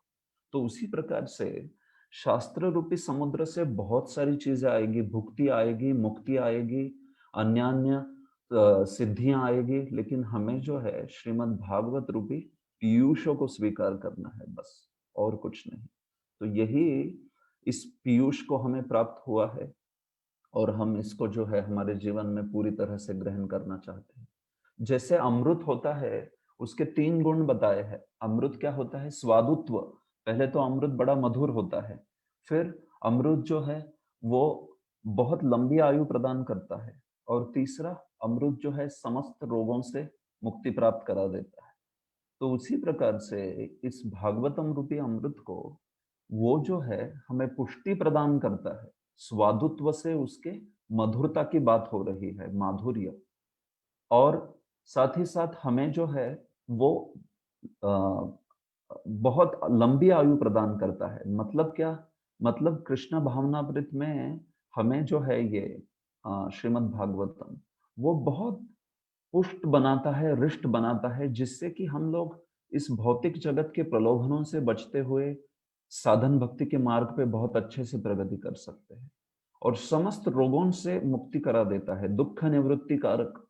इसका अर्थ है कि वास्तविक श्रीमद् भागवतम इस संसार रूपी भवरोग से ही हमें मुक्त करा देता है। नारायणम नमस्कृत्य नरं चैव नरोत्तमं देवीं सरस्वतीं व्यासं ततो जयम उदीरये। क्या अर्थ है इसका? ततो जयम उदीरयेत। श्रीमद् भागवत जय कहा है उसको। जय क्यों कहा है? क्योंकि संसार जो है उसको नाश कर देता है श्रीमद् भागवतम। इस संसार, इस भवरोग के ऊपर जो विजय दिला देता है वो जय, इसलिए जय कहा गया है भागवतम को। इस श्लोक को हम रोज कहते हैं ना, ततो जयम उदीरयेत, तब जय बोलना चाहिए। नारायण को नमस्कार करके, देवी को, सरस्वती को नमस्कार करके, व्यास जी को नमस्कार करके जय बोलना चाहिए। ये उस श्लोक का अर्थ है, लिटरली, शब्दशः। तो वो जय बोलना चाहिए मतलब क्या? एक एक तो विश्वनाथ चक्रवर्ती ठाकुर अर्थ करते हैं कि जाय बोलना चाहिए, जाय एकदम वो तो है ही, लेकिन दूसरा अर्थ है जय यानी भागवतम, संसार भवनाशको। जो इस संसार पे जय दिला देता है वो है भागवतम एक्चुअली, इसलिए उसको जय कहा गया है। तो ये सर्वशास्त्राब्धि पीयूष का अर्थ है, सर्व वेदैक सत्फल। भागवत में उस श्लोक में दूसरा शब्द कहा है सर्व वेदैक सत्फल। सारे वेदों को अगर आप एक वृक्ष मानते हो तो उसका सत्फल जो है वो, उसका जो सर्वश्रेष्ठ फल है वो है श्रीमद् भागवतम। तो इसका उदाहरण, या ये उदाहरण भागवतम में स्वयं आता है। भागवतम के 3 श्लोक में कहा है, निगम कल्पतरोर्गलितं फलम शुकमुखादमृतद्रव संयुतं पिबत भागवतं रसमालयं मुहुरहो रसिका भुवि भावुका। निगम कल्पतरोर गलितम फलम का भागवत जो है वो पूरे इस शास्त्र रूपी वृक्ष का गलित फल है। गलित मतलब समझते हो, गला हुआ नहीं, गलित यानी परिपक्व फल ऐसा, तो पूरा पका हुआ फल है। और कैसा फल? विश्वनाथ चक्रवर्ती ठाकुर कहते हैं इस फल में ना तो बाहर कुछ क्या कहते हैं, त्वचा है उसके ऊपर, ना तो उसमें गुठली है कुछ, नो स्किन नो सीड, ऐसा है ये। और अमृत द्रव संयुतम, सीधा पीने जैसा है। फल को लेके आप पीना शुरू करो। कभी कभार आपको किसी ने मैंगो पल्प निकाल दिया तो वो खाने में बड़ा मजा आता है कि नहीं? गुठली नहीं है, स्किन नहीं है, कुछ नहीं है, पल्प एकदम। तो ये वैसा पल्प है भागवतम, जो है सीधा अमृत द्रव संयुतम, उसको पी सकते हैं ऐसे। तो इसीलिए भागवत की तुलना की गई है। और पिबत भागवतम रसमालयम। रसमालयम क्या अर्थ है इसका? शिल विश्वनाथ चक्रवर्ती ठाकुर का इतना अच्छा अनुवाद करते हैं इसका, रसमालयम। एक्चुअली हम यहाँ पे जब चर्चा करते हैं डिटेल में भागवतम की, तो कई बार भागवतम के पहले श्लोक पे हम लोग 7.5 घंटा का चर्चा करते हैं, 7.5 आवर्स, और दूसरे आगे के 2 श्लोक पे, हर एक श्लोक के ऊपर 2.5 घंटे की चर्चा करते हैं। मंगलाचरण के ये 3 श्लोक भक्ति वैभव कोर्स में इस प्रकार से चर्चा करते हैं, विस्तृत चर्चा करते हैं। तो मुद्दा क्या है? लयम शब्द का कितना अर्थ है एक्चुअली? आलयम, लय पर्यंत इस भागवत का श्रवण कीजिए, इस भागवत का सेवन कीजिए। लय पर्यंत, लय शब्द का अर्थ क्या है? लय यानी मोक्ष पर्यंतम, लय यानी मरने तक, मृत्यु तक भागवतम का श्रवण करते रहो। और ऐसा कोई व्यक्ति भागवतम का श्रवण करेगा मृत्यु तक, तो मृत्यु के पश्चात भी भगवान के धाम जाके वहां भी भागवत का श्रवण करेगा। लय का दूसरा अर्थ है प्रलय। अष्ट सात्विक विकारों में जो अंतिम विकार है प्रलय, जब कोई व्यक्ति मूर्छित होकर गिर जाता है अष्ट सात्विक विकार में, श्री विश्वनाथ चक्रवर्ती ठाकुर कहते हैं प्रलय आने तक, मतलब प्रलय यानी एक अर्थ तो है इस जगत का विनाश होने तक भागवतम सुनते रहो, दूसरा अर्थ है प्रलय, मूर्छा आने तक भागवत सुनिए, कि इतना भागवत सुनते रहे कि एकदम प्रेमानंद से, प्रेमोन्माद से मूर्छा आ जाएगी, और फिर उठ गए तो फिर से सुनिए। वो कहते हैं ये आलयम शब्द का अर्थ है। आ शब्द का अर्थ होता है पर्यंतम। आज चंद्र सूर्य, मराठी में कहते हैं आज चंद्र सूर्य नांदो, सो लाइक दैट, आ शब्द का आलयम, तो इस प्रकार से ऐसी सुंदर व्याख्या करते हैं हमारे आचार्य। इसलिए वे सर्व वेदैक सत्फल, ये जो है सारे वेदों का सत्फल कहा गया है एकदम। और हमें इसलिए रसिक बनना चाहिए एक्चुअली भागवत का। आप रसिक बनना चाहिए भागवतम का। मुहुरहो रसिका भुवि भावुका, भागवत जैसे ग्रंथ अरसिकों के लिए नहीं है जो जो रसिक नहीं है उनके लिए नहीं। हम लोग कृष्ण के प्रति, कृष्ण की लीलाओं के प्रति, कृष्ण तत्व के प्रति रस जो है उसको पान करना चाहते हैं उसके, ऐसे। तो मुद्दा यह है कि ऐसे रसिक भक्तों के साथ अगर हम संग करते हैं तो हमें भी भागवत के उस रस के प्रति थोड़ी बहुत आसक्ति आ जाएंगे। ऐसे रसिक भक्तों के प्रति मतलब मैं कह रहा हूँ विश्वनाथ चक्रवर्ती ठाकुर, शिल प्रभुपाद हमारे, शिल जीव गोस्वामी ऐसी व्याख्या करते हैं ना एक एक शब्द की, आपको लगेगा कितना सुंदर है। देखिए अगर कृष्ण भक्ति में ना किसी को रस प्राप्त करना है तो मैं आपको एक चीज बताता हूँ, इसको स्वयं शिल जीव गोस्वामी ने कहा है। हमें कृष्ण भक्ति में रस प्राप्त करना है, कृष्ण के बारे में विषयों में ना, तो डिटेल्स में जाना चाहिए एक्चुअली। जितना आप डिटेल्स में जाओगे ना उतना आपको भक्ति में, भक्ति के विषयों में रस आएगा। अगर आप जितना शॉर्टकट मारना चाहते हो उतना आपको जो है रस नहीं प्राप्त होगा ज्यादा। कभी कभार ऐसे होता है ना, कभी विस्तृत व्याख्या कर रहे हैं तो लोग बोलते प्रभु जी थोड़ा शॉर्ट में बता दीजिए, थोड़ा थोड़ा शॉर्ट कर दीजिए। ऐसे एक्चुअली ये बात नहीं है। भक्ति में डिटेल्स मांगना चाहिए, प्रभु जी और विस्तृत व्याख्या कर सकते हैं कैसे, और शास्त्रों में क्या बोला गया है? Attention to the details is sign of love, है कि नहीं? डिटेल्स जो है वो एक्चुअली प्रेम का प्रतीक होता है। तो वही डिटेल्स कृष्ण भक्ति में भी हमने दिखानी चाहिए, कृष्ण श्रवण में भी। श्रवण के मामले में हम क्यों शॉर्टकट बने? हम क्यों जो है उसको बस संक्षिप्त रूप में बोल दीजिए, थोड़ा सा बोल दीजिए, इस प्रकार से नहीं। बाकी सब चीजों में हम कितना डिटेल्स देखते हैं। आपको कुकिंग करनी है अच्छे से तो पूरा डिटेल्स पे ध्यान होता है, ये होना चाहिए, ये होना चाहिए, इतना। कोई खीर बन रही है तो उसमें कितना कैम्फर कर्पूर डालना है, एग्जैक्टली इस समय पे डालना है, कब क्या करना है, कितना हम डिटेल्स पे ध्यान देते हैं। लेकिन जब कृष्ण चर्चा पे, जब कृष्ण शास्त्र आता है, शास्त्र के विषयों में क्यों नहीं डिटेल्स पे ध्यान देते? तो निश्चित डिटेल्स पे ध्यान देने चाहिए। और इसलिए इतना कुछ लिखा गया है। प्रभु हमारे आचार्यों ने भागवत के ऊपर जितना लिखा है ना उतना किसी ने नहीं लिखा है। श्रीमद् भागवत के यहाँ पे वृंदावन में कई प्रसिद्ध वक्ता है, और जब भागवत की बारी आती है, भागवत की बात आती है तो वो कहते हैं अरे भागवत की जब बात आती है तो गौड़ीय वैष्णवों के साथ कौन स्पर्धा कर सकता है। वो कहते इतने गौड़ीय वैष्णव जो है, ये संप्रदाय इतना महान। भागवत के ऊपर, उसमें भी दशम स्कंद के ऊपर हमारे संप्रदाय में 9 टीकाएं उपलब्ध है, प्रभुपाद जी को इंक्लूड करके, समाविष्ट करके। श्रील जीव गोस्वामी तो भागवत के ऊपर दशम स्कंद पे एक टीका से तुष्ट नहीं हुए, 3-3 टीकाएं लिखी है उन्होंने। एक श्लोक पे 3 टीका लिख दी। आप सोचिए, बृहत क्रम संदर्भ क्रम, फिर लघु वैष्णव तोषणी क्रम संदर्भ, ऐसे। तो खैर ये तो बड़ा विषय है, और मैं देख रहा हूँ समय भी जो है वो हो गया है, और 5 मिनट में यहाँ पे रुक जाऊंगा। लेकिन कभी इसकी चर्चा बाद में करेंगे ये पूरे श्लोकों की। लेकिन मुद्दा ये है कि एक्चुअली ये मैं बस इतना आपको बताना चाहता हूँ कि ये हमारी विरासत जो है ना, श्रीमद् भागवतम प्रभुपाद जी की कृपा से हमें प्राप्त हुई है, और इसको हमने हमारे जीवन में गंभीरता से ग्रहण करना चाहिए। बहुत कम समय है हमारे पास एक्चुअली, और उतने इसमें हमें सारभूत चीज प्राप्त हो गई है। अगर हम इसको समझ लेंगे ना, सारा वैदिक शास्त्र जो है उसका मर्म आप समझ गए। इस श्लोक को बोल के मैं अंत करूंगा। सर्व सिद्धांत रत्नाढ्य, ये तीसरा शब्द है। सर्व सिद्धांत रत्नाढ्य, सारे वैदिक सिद्धांतों के रत्नों से जो सिंचित है, आढ्य जो भरा हुआ है उससे, सर्व सिद्धांत रत्नाढ्य, ऐसा ये श्रीमद् भागवतम है।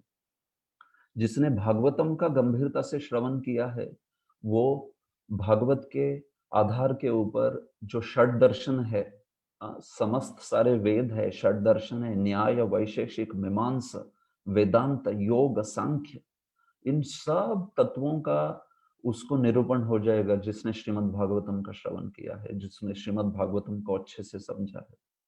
तो दर्शन के हर पहलू को वो व्यक्ति समझ जाएगा, इसलिए सर्व सिद्धांत रत्नाढ्य कहा है भागवतम को। इसलिए हमारे श्रीनाथ चक्रवर्ती नाम के प्रसिद्ध आचार्य हुए भागवतम की, उन्होंने पहले हमारे संप्रदाय की पहली टीका लिखी है श्रीनाथ चक्रवर्ती, विश्वनाथ चक्रवर्ती नहीं, श्रीनाथ चक्रवर्ती। ये कवि कर्णपुर के गुरु थे, और उन्होंने बड़ा प्रसिद्ध श्लोक लिखा है अपनी टीका में, चैतन्य मतमंजुषा में। आराध्यो भगवान व्रजेश तनयस तद्धाम वृंदावनम, रम्या काचित उपासना व्रजवधू वर्गेण यः कल्पिता, श्रीमद्भागवतं प्रमाणममलं प्रेम पुमर्थो महान्, श्री चैतन्य महाप्रभोर्मतमिदं तत्रादरः न परः। हम वैष्णव, इसलिए गौड़ीय वैष्णव, श्रीमद् भागवतम को अमल प्रमाण मानते हैं, सर्व सिद्धांत रत्नाढ्य। इस ग्रंथ का अध्ययन करके सारा जो है सब कुछ, सारे सिद्धांतों का हमें आकलन हो जाएगा। यही श्रील जी गोस्वामी ने संदर्भ में प्रस्तुत किया है एक्चुअली। षट संदर्भ में यही दिखाते हैं वो कि देखिए, भागवत के विषय के ऊपर, भागवत के आधार के ऊपर आपको तत्व समझेगा, प्रमाण क्या है, प्रमेय क्या है, परमात्मा क्या है, ब्रह्म क्या है, भगवान क्या है, कृष्ण क्या है, प्रीति क्या है। ये 6 संदर्भ उन्होंने लिखे, और यही सिद्धांत बताते हैं कि आपको सब कुछ समझ जाएगा इसके बारे में। गीता में तो भगवान ने ब्रीफली थोड़ा बोल दिया 700 श्लोकों में, लेकिन पूरा जो निराकरण हुआ है वो श्रीमद् भागवतम में हुआ। भागवत के 10 विषय वस्तु जो है, सिद्धांत के रत्नों, सिद्धांत रत्नों के सारे पहलू को जो है समाविष्ट कर लेते हैं खुद में। और इस चीज को एकदम हमारे आचार्यों ने कन्विक्शन से, एकदम मतलब पूरे पूरे आत्मविश्वास से प्रस्तुत किया है इस चीज को। सर्व सिद्धांत रत्नाढ्य, सर्वलोकैक दृक्प्रद। तो ऐसा जो भागवतम है, समस्त लोगों को, समस्त लोकों को, लोगों को यानी पीपल, लोगों को यानी प्लैनेट्स, सारे लोगों को जो है दिशा प्रदान करने वाला है, सर्वलोकैक दृक्प्रद। जैसे सागर में कोई जाता है तो दिशा प्रदान करने वाला वो कंपास, क्या कहते हैं उसको, मराठी होका यंत्र, मराठी राइट, यस, तो कंपास, यू अंडरस्टैंड। जो तो ये जो है बड़ा जरूरी होता है कि नहीं। सागर में खास करके अगर सूरज ढका हुआ है पूरी तरह से बादलों से, तो किस दिशा में जा रहे हो कैसे समझेगा, तो कंपास होना चाहिए। उससे हमें उत्तर दिशा समझती है, उसके द्वारा अन्य दिशाएं समझ। उसी प्रकार से सर्वलोकैक दृक्प्रद, एक्चुअली भागवत हमारे आध्यात्मिक जीवन में दिशा दर्शाएगा कि हम सही दिशा में जा रहे हैं कि नहीं। जो भागवत श्रवण करता है उसको समझता है वो कि किस प्रकार की भक्ति का अनुशीलन मैंने करना चाहिए, मैंने भक्ति में कौन से गुणों का विकसन करना चाहिए। ऐसा व्यक्ति जो है सही दिशा में आगे बढ़ पाएगा, जिसने भागवतम को अपना जो है इस प्रकार से दृक्प्रद, दिशा दर्शक करके जो है वो स्वीकार किया है। इसलिए सर्व भागवत प्राण श्रीमद् भागवत प्रभो, सनातन गोस्वामी लिखते हैं कि इसलिए भागवत जो है वैष्णव लोगों का प्राण है। एक्चुअली हम लोगों का, वैष्णव लोगों का ये प्राण होना चाहिए श्रीमद् भागवतम। भागवतम में स्वयं 12वें स्कंद में लिखा है, श्रीमद्भागवतं पुराणममलं यद्वैष्णवानां प्रियं यस्मिन् पारमहंस्यमेकममलं ज्ञानं परं गीयते तत्र ज्ञानविरागभक्तिसहितं नैष्कर्म्यमाविष्कृतं तच्छृण्वन् सुपठन् विचारणः परो भक्त्या विमुच्येत नरः। भागवतम पुराणम अमलम यद वैष्णवानाम प्रियम, ये हम वैष्णवों के लिए सबसे प्रिय जो है ये श्रीमद् भागवत। इसलिए सनातन गोस्वामी कहते हैं सर्व भागवत प्राण, सारे भागवतों का प्राण है एक्चुअली श्रीमद् भागवतम जो है। तो इसलिए ये हमारे गौड़ीय वैष्णव संप्रदाय की शिक्षा है और इसी को हम जो है हमारे जीवन में उतारना चाहते हैं। तो ये जो अंतिम लाइन है इस पहले 2 श्लोकों में, उसमें वो कहते हैं कली ध्वांतोदितादित्य श्री कृष्ण परिवर्तित। तो इस कलियुग के इस अंधकार को नष्ट करने के लिए श्री कृष्ण परिवर्तित, श्री कृष्ण ही फिर से वापस आए हैं। ये सूर्य जो है श्री कृष्ण रूपी वो वापस आया है, भागवतम रूपी सूर्य। एग्जैक्टली भागवतम के ही श्लोक का ये जो है संस्करण है। भागवतम में जो कहा है कि नहीं, कलो नष्ट दृशाम एष पुराणार्को धनोदित। ये जो चीज कही है नष्ट कृष्ण स्वधामोपगते धर्म ज्ञानादि भी सह कलो नष्ट दृशाम एष पुराणार्को धनोदित। तो उसी चीज को सनातन गोस्वामी यहाँ पे बता रहे, कली ध्वांतोदितादित्य, कली रूपी अंधकार को जो ध्वस्त कर देता है, ऐसा श्रीमद् भागवतम रूपी सूर्य जो है वो प्रकट हुआ है। मानो कृष्ण वापस आ गए हैं, क्योंकि कृष्ण चले गए थे द्वारका के अंत में, लेकिन वो ही वापस आ गए भागवतम के रूप में। तो ये जो भागवतम है इस प्रकार से हमारे जीवन में जो है सबसे प्रमुख प्रमाण, सर्व प्रमाण चक्रवर्ती और हमारा प्राण है एक्चुअली। मतलब मैं ये बोल रहा हूँ, ऐसे नहीं मैं इस स्तर पे हूँ, मैं भी चाहता हूँ इस स्तर पे हम लोग भी आए। प्रार्थना करता हूँ आप सब वैष्णवों से कि आशीर्वाद दीजिए आप मुझे भी इस प्रकार से। लेकिन मैं ये बोल क्यों रहा हूँ, ये इसलिए बोल रहा हूँ कि ये हमारे आचार्य बता रहे हैं कि इस प्रकार से हमें जो है भागवतम को हमारा प्राण बनाना चाहिए।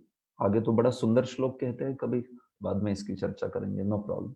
लेकिन ये बड़ा सुंदर महीना है, खास करके इस भागवतम के प्रति कुछ आसक्ति और कुछ सेवा जो है उनकी करके रुचि प्राप्त करने का। तो मैं आप सबसे निवेदन कहूंगा जितना संभव है उतना श्रवण कीजिए, पठन कीजिए श्रीमद् भागवतम की। खास करके दशम स्कंद की लीलाओं का बड़ा महत्व है। बहुत सारी लीलाएं इस महीने में हुई है, तो बहुत सुंदर सुंदर इस लीलाओं का अर्थ जो है प्रभुपाद जी की कृपा से हमें प्राप्त हुआ है। अन्य वैष्णव आचार्य और अन्य हमारे वर्तमान आचार्य वृंद भी जो है उनकी कृपा से प्राप्त हुआ है। तो इस श्रीमद् भागवतम रूपी इस अमृत को स्वीकार करना चाहिए, तब फिर हमारा जीवन जो है सुखी हो जाएगा। नहीं तो फिर भौतिक विवंचनाएं, भौतिक कलमश, भौतिक पीड़ाएं ये तो चलती रहेगी।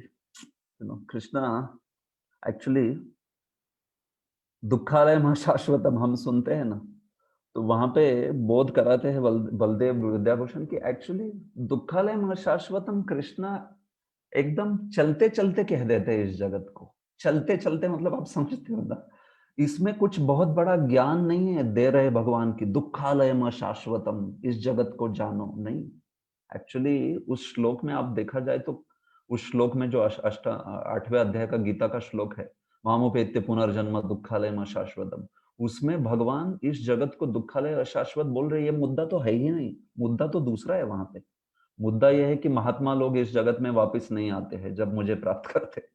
तो मेरा कहने का तात्पर्य क्या है, बलदेव विद्याभूषण कहते हैं कि दुखालय में अशाश्वतम ये जगत है, ये चीज कॉमन है, ये चीज it's a common general knowledge, उसमें कुछ ऐसा बहुत बड़ा ज्ञान नहीं है। तो इसलिए ये जगत का स्वभाव बना रहेगा, भौतिक पीड़ाएं, भौतिक कष्ट, इसने मुझे वो कहा, उसने मुझे वो कहा, प्रभु जी मुझे समझते नहीं है, माता जी मुझे समझती नहीं है, ऐसा वैसा। आपको इससे बाहर आना है ना, सबसे बढ़िया है पिबत भागवतम रसमालय, भागवत का सेवन करते रहिए। इस दुनिया का स्वभाव नहीं बदलेगा, लेकिन हम लोग इसके परे चले जाएंगे, हमें उससे फर्क नहीं पड़ता है फिर, ये बात है। इसलिए इस भागवतम की चर्चा को अमृत कहा गया है और इसका सेवन करना चाहिए। ठीक है, क्षमा कीजिए, मेरा तो प्लान था पूरा 6 के 6 श्लोक 5 श्लोक खत्म करने का, लेकिन मैं 2 ही श्लोक पे बोल पाया। लेकिन ठीक है, नो प्रॉब्लम, जो भी है आपकी सेवा में ये प्रयास किया मैंने बोलने का। बहुत अच्छा।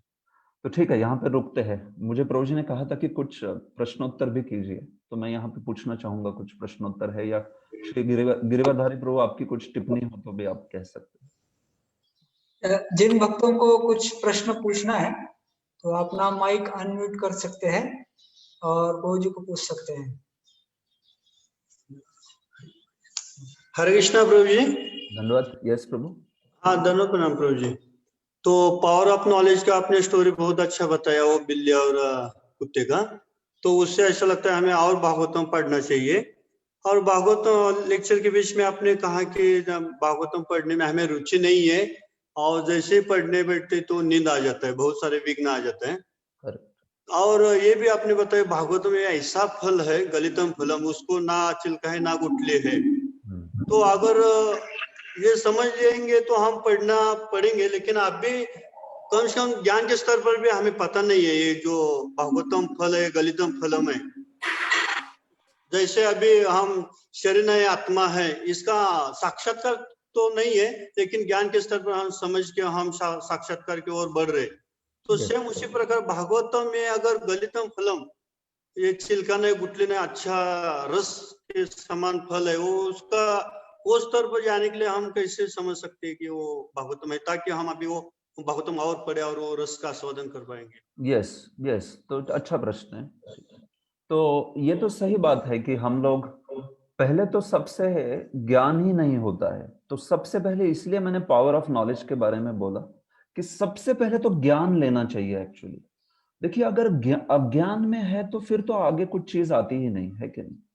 पहले सबसे ज्ञान लेना चाहिए। तो ये ज्ञान से मैं ऐसे नहीं बोल रहा कि ज्ञान यानी कुछ मायावादी लोगों की तरह ज्ञानी बनना, नहीं। ये मैं भक्ति का ज्ञान बोल रहा हूँ, भागवत का ज्ञान, भगवत गीता का ज्ञान आदि। तो सबसे प्रमुख चीज है ज्ञान में आना पहले, तो इसलिए श्रवण करना पड़ता है, पठन करना पड़ता है। अज्ञान में रहेगा तो उसको तो कुछ होप ही नहीं है, आशा ही नहीं है, क्योंकि उसको तो पता ही नहीं है कि क्या है और मैंने क्या, किस हद तक जाना चाहिए, किस तरह से किस चीज तक जाना चाहिए। जैसे हाल ही में मैंने दुबई के कुछ भक्त थे, तो मायापुर इंस्टीट्यूट के लिए मैं उनको भक्ति रसामृत पढ़ा रहा था, दुबई के 2 बैचेस को। तो भक्ति रसामृत सिंधु को अच्छे से समझने के बाद वो भक्त ने मुझे कहा कि प्रभु जी, हमें तो पहले पता ही नहीं था कि भक्ति यानी इतना कुछ है। मुझे तो लगता था मुझे ऑलरेडी कृष्ण का प्रेम प्राप्त हुआ है। ऐसे बोल रहा। तो बोले आपने तो बताया साधन भक्ति, उसमें वैधि, रागानुगा, फिर भाव, फिर प्रेम। अभी तो लग रहा है जैसे मानो बाप रे, ये जन्म नहीं, अगले 10 जन्म में भी नहीं होगा। मैं बोला 10 नहीं, शायद 100 जन्म में भी नहीं होगा, पता नहीं। ऐसे तो होने के लिए तो क्या एक जन्म में भी प्राप्त हो सकता है, आपकी अगर वैसी तीव्रता है भक्ति की, तीव्र न भक्ति होगी। और नहीं होना है तो फिर तो मैकेनिकली करेंगे तो 100 जन्म भी प्राप्त नहीं होगा। लेकिन मुद्दा क्या है, सबसे पहले ज्ञान ग्रहण करना चाहिए। इसलिए वैष्णव के पास जाइए, जो वैष्णव है, समझते हैं अच्छे से, उनसे ज्ञान ग्रहण कीजिए। ये सबसे पहली बात है, समझ रहे हो। देखिए, इस ज्ञान ग्रहण करने में थोड़ी पीड़ा होगी। जैसे कोई व्यक्ति है, वो आकाश में उड़ना चाहता है, आप मानिए आकाश में उड़ना चाहता है, तो उसको पंख दिए जा रहे हैं, तो उस पंख के कारण कुछ बोझ होगा उसके शरीर पे, है कि नहीं। तो कोई कहता है अरे ये पंखों का बोझ है, कौन ये बोझ को लेगा, मुझे नहीं चाहिए। तो अगर आप पंखों का बोझ नहीं स्वीकार करते तो आप उड़ भी नहीं सकते हो। अगर आपको उड़ना है तो आपको पंखों का एक्स्ट्रा जो वेट आ रहा है आपके शरीर पे, उसको स्वीकार करना पड़ेगा। तो उसी प्रकार से शास्त्र का अध्ययन शुरुआत में हो सकता है कठिन है, पीड़ा है, रुचि रुचि नहीं है वगैरह, लेकिन आपको उड़ना है। क्या उड़ना है मतलब, आप समझ रहे हो। भक्ति में आगे रस जो है उसको प्राप्त करना है। भक्ति में जो भक्ति की सारी स्टेजेस है, आदौ श्रद्धा, साधु संग, भजन क्रिया, अनर्थ निवृत्ति, निष्ठा, रुचि, आसक्ति, भाव, प्रेम, इसमें आगे बढ़ना है तो हमें इस पीड़ा को शुरुआत में ग्रहण करना पड़ेगा। लेकिन एक्चुअली भागवतम तो इतना स्वादु है। अगर आप वरिष्ठ भक्तों के साथ सुनते हो, एक साथ आके भागवत का सेवन करते हो, तो एक्चुअली बहुत स्वादु लगेगा। सी बहुत बार मुद्दा क्या है, कलयुग में ना, कलो संगे शक्ति कहा है। कलयुग में क्या है, संग में शक्ति है एक्चुअली। तो भागवतम का भी श्रवण करते हैं ना, तो अकेले करने की बजाय श्रवण हो या पठन हो, एक साथ आके कीजिए। 2 भक्त कम से कम एक साथ आ जाइए। यहाँ तक कि मैं कहूँगा, अगर पति पत्नी है, दोनों एक साथ आके भागवत का श्रवण कीजिए, पठन कीजिए। देखिए, ये विधि है भागवतम का। अकेले बैठ के आप पढ़ना चाहोगे भागवतम, तो कलयुग के जीव है, स्वाभाविक थके मांदे नींद आ जाएगी। लेकिन अगर आप किसी के साथ बैठते हो, मैं कह रहा हूँ यहाँ तक कि एक व्यक्ति भी साथ में है तो भी, क्योंकि यही विधि है एक्चुअली। तृतीय स्कंद में कहा है, सताम प्रसंगात मम वीर्य संविदो भवन्ति रत्कर्ण रसायना कथा। जो भगवान की कथा जो है वो स्वादु कब बनती है, कपिल देव बताते हैं, तो सताम प्रसंगात, एक्चुअली सत यानी वैष्णव लोगों के संग में कथा स्वादु बनती है, पठन स्वादु बनता है। तो यहाँ तक कि हम भी जो भागवतम यहाँ पे पठन करते हैं, मेरे जो 2-3 मित्र हैं, सारे समान रुचि वाले, उनके साथ बैठ के हम लोग भागवतम का श्रवण करते, चर्चा करते, पठन करते, फिर आप देखो भागवतम कितना स्वादु होगा। इसलिए तो शुरुआत में तो ये चीज समझिए कि इसको थोड़ी कठिनाई होगी, नो प्रॉब्लम। रूप गोस्वामी बताते हैं हमको, पित्तोप तप तपनस्य, हमारी स्थिति कैसी है, जैसे मानिए कोई पित्त हुआ है किस व्यक्ति को, तो कड़वा लगता है उसको, जो गन्ने का रस है वो भी कड़वा लगता है। जॉन्डिस हमको पीलिया कहते हैं उसको। तो वो जब होता है, तो उसी प्रकार से हमारी स्थिति है। लेकिन मैं कह रहा हूँ भागवतम तो इतना मधुर है कि इवन शुरुआत में वो स्वादु लगेगा। इसका प्रमाण है दशम स्कंद। श्रील सुखदेव गोस्वामी कहते हैं, निवृत्त तर्षय उपगीयमाना भवौषधात् श्रोत्र मनोभिरामा कौत्तम श्लोक गुणानुवादात् पुमान विरज्येत विना पशुघ्नात्। क्या कहते हैं वो, भवौषधात् श्रोत्र मनोभिरामात्। एक्चुअली साधकों के लिए तो ठीक है, वो बहुत सुंदर है, मधुर, सिद्धों के लिए तो मधुर है, प्रगत भक्तों के लिए। लेकिन वो तो कहते हैं भवौषधात् श्रोत्र मनोभिरामात्। अरे जो प्रारंभिक भक्त है ना, उनके लिए भी श्रोत्र मनोभिरामात् है। हाँ, मतलब उनके भी मन और इंद्रियों को इतना आनंद प्रदान करता है भागवतम। लेकिन विधि है वैष्णव संघ में आके सुनना, एक साथ आके 2-3 भक्त मिलके, कांग्रेगेशन में हो आप, ब्रह्मचारी हो, कोई भी हो, आप एक साथ आके श्रवण कीजिए। जो भी आपके हद पे आपके स्तर पे साक्षात्कार है, उसको आप बोलिए, वो व्यक्ति बोलेगा। ऐसे चर्चा से भागवतम कीजिए। देखिए भागवतम के प्रति रस नहीं आएगा तो क्यों नहीं आएगा, निश्चित रूप से भागवतम के प्रति रस आएगा एक्चुअली। तो ये बात है। ठीक है प्रभु, हरे कृष्ण। हरे कृष्णा प्रभु। यस प्रभु। हाँ प्रभु जी, आपने भागवतम बताया, प्रभु ने बताया कि आपको भागवतम में बहुत रुचि है और रहे थे प्रभु जी। लेकिन हम जो है बद्ध जीवात में, हमें तो माया देवी की रुचि में रुचि है हमेशा, और हम वो रुचि से छूटने को हम चाहते भी नहीं है। और आपके लेक्चर, आप जैसे भक्तों के लेक्चर सुन के ऐसा लगता है कि या भागवतम में सच्ची में रुचि है। तो हमारी ये कंडीशन है प्रभु जी, तो हम इससे ऊपर कैसे उठ सकेंगे? यस, तो वही मुद्दा है प्रभु जी। इसमें आपका प्रश्न पहले प्रश्न से निगड़ित ही है। मुद्दा यही है कि इसमें शुरुआत कर दीजिए कहीं तो भी। हमारी माया के प्रति रुचि है, सबकी है, हम उसी को तो साधक कहते हैं ना। स्वाभाविक रूप से हम लोग सब उस रोग से पीड़ित है, कोई कम मात्रा में, कोई ज्यादा मात्रा में, इतना ही अंतर है कि नहीं। तो इसलिए कई कुछ जगह पे प्रारंभ कर देना चाहिए। जैसे आप कुछ बना दीजिए कि 1 हफ्ते में मैं इतने समय के लिए भागवतम निश्चित रूप से श्रवण करूंगा। फिर वो जो श्रवण है कुछ वैष्णवों के साथ एक साथ आके करूंगा, या फिर वो अगर संभव ही नहीं है तो गुरु महाराज से श्रवण करूंगा, या फिर पठन करेंगे करके। ऐसे तो कुछ टारगेट बनाना चाहिए। देखिए इस दुनिया में हम लोग जो भी चीज को अकम्प्लिश करते हैं ना, तो उसके लिए टारगेट बनाते हैं। लेकिन भक्ति में हम लोग कुछ टारगेट ही नहीं बनाते, ये हमारी विवंचना है। भक्ति के कार्यों के लिए, पठन के कार्यों के लिए, श्रवण के कार्यों के लिए कुछ टारगेट देना चाहिए। ये मैं और कोई वरिष्ठ वैष्णव को जाके बोलना चाहिए, प्रभु जी मैंने ऐसा निर्धार किया है अभी, तो फिर उस लज्जा के कारण तो हम करेंगे कि अरे बोला है उसको करके, और हमने ये ऐसा संकल्प बना दिया और क्यों नहीं कर रहे हैं करके ऐसे। तो प्रारंभ में कुछ टारगेट बना दीजिए, 1 हफ्ते में मैं 2 घंटा एटलीस्ट भागवतम पढ़ूंगा, 1 घंटा पढ़ूंगा, 4 घंटा पढ़ूंगा, जो भी आपकी स्थिति है उसके अनुसार, और उससे शुरू कीजिए। जब आप उसको लेना करोगे ना प्रारंभ, तो रुचि आएगी। देखिए ऐसा होता है, भक्ति सिद्धांत सरस्वती बताते हैं कि जब किसी को डिसेंट्री हो जाती है, हाँ, डिसेंट्री को क्या कहते हैं, आमांशिया, जो भी वो डिसेंट्री आप समझते हो इंग्लिश, पेट जो है वो पेट में कुछ पचता नहीं है, सब कुछ बाहर निकल रहा है। तो उस स्थिति में व्यक्ति इतना दुर्बल हो जाता है, तो क्या कर सकता है? तो भक्ति सिद्धांत सरस्वती कहते हैं, आयुर्वेद बताता है कि ऐसी स्थिति में उस व्यक्ति को थोड़ा सा घी जो है वो सेवन करना चाहिए, एटलीस्ट थोड़ा। उस स्थिति में उसकी कुछ भी खाने की इच्छा नहीं होती है, लेकिन कम से कम उसने थोड़ा घी सेवन करना चाहिए। तो वो जो घी है पेट में जाएगा, तो धीरे धीरे धीरे उस घी के कारण हम लोग देखते हैं कि उस व्यक्ति में पुष्टि का अनुभव करने लगेगा, थोड़े स्ट्रेंथ आएगी, और फिर उस स्ट्रेंथ के कारण उसका एपेटाइट जो है, वो भूख जो है वो उसको लगने लगेगी। तो मुद्दा ये है कि हमारी स्थिति में भले ही कुछ रुचि ना हो, कहीं तो प्रारंभ कर देना चाहिए।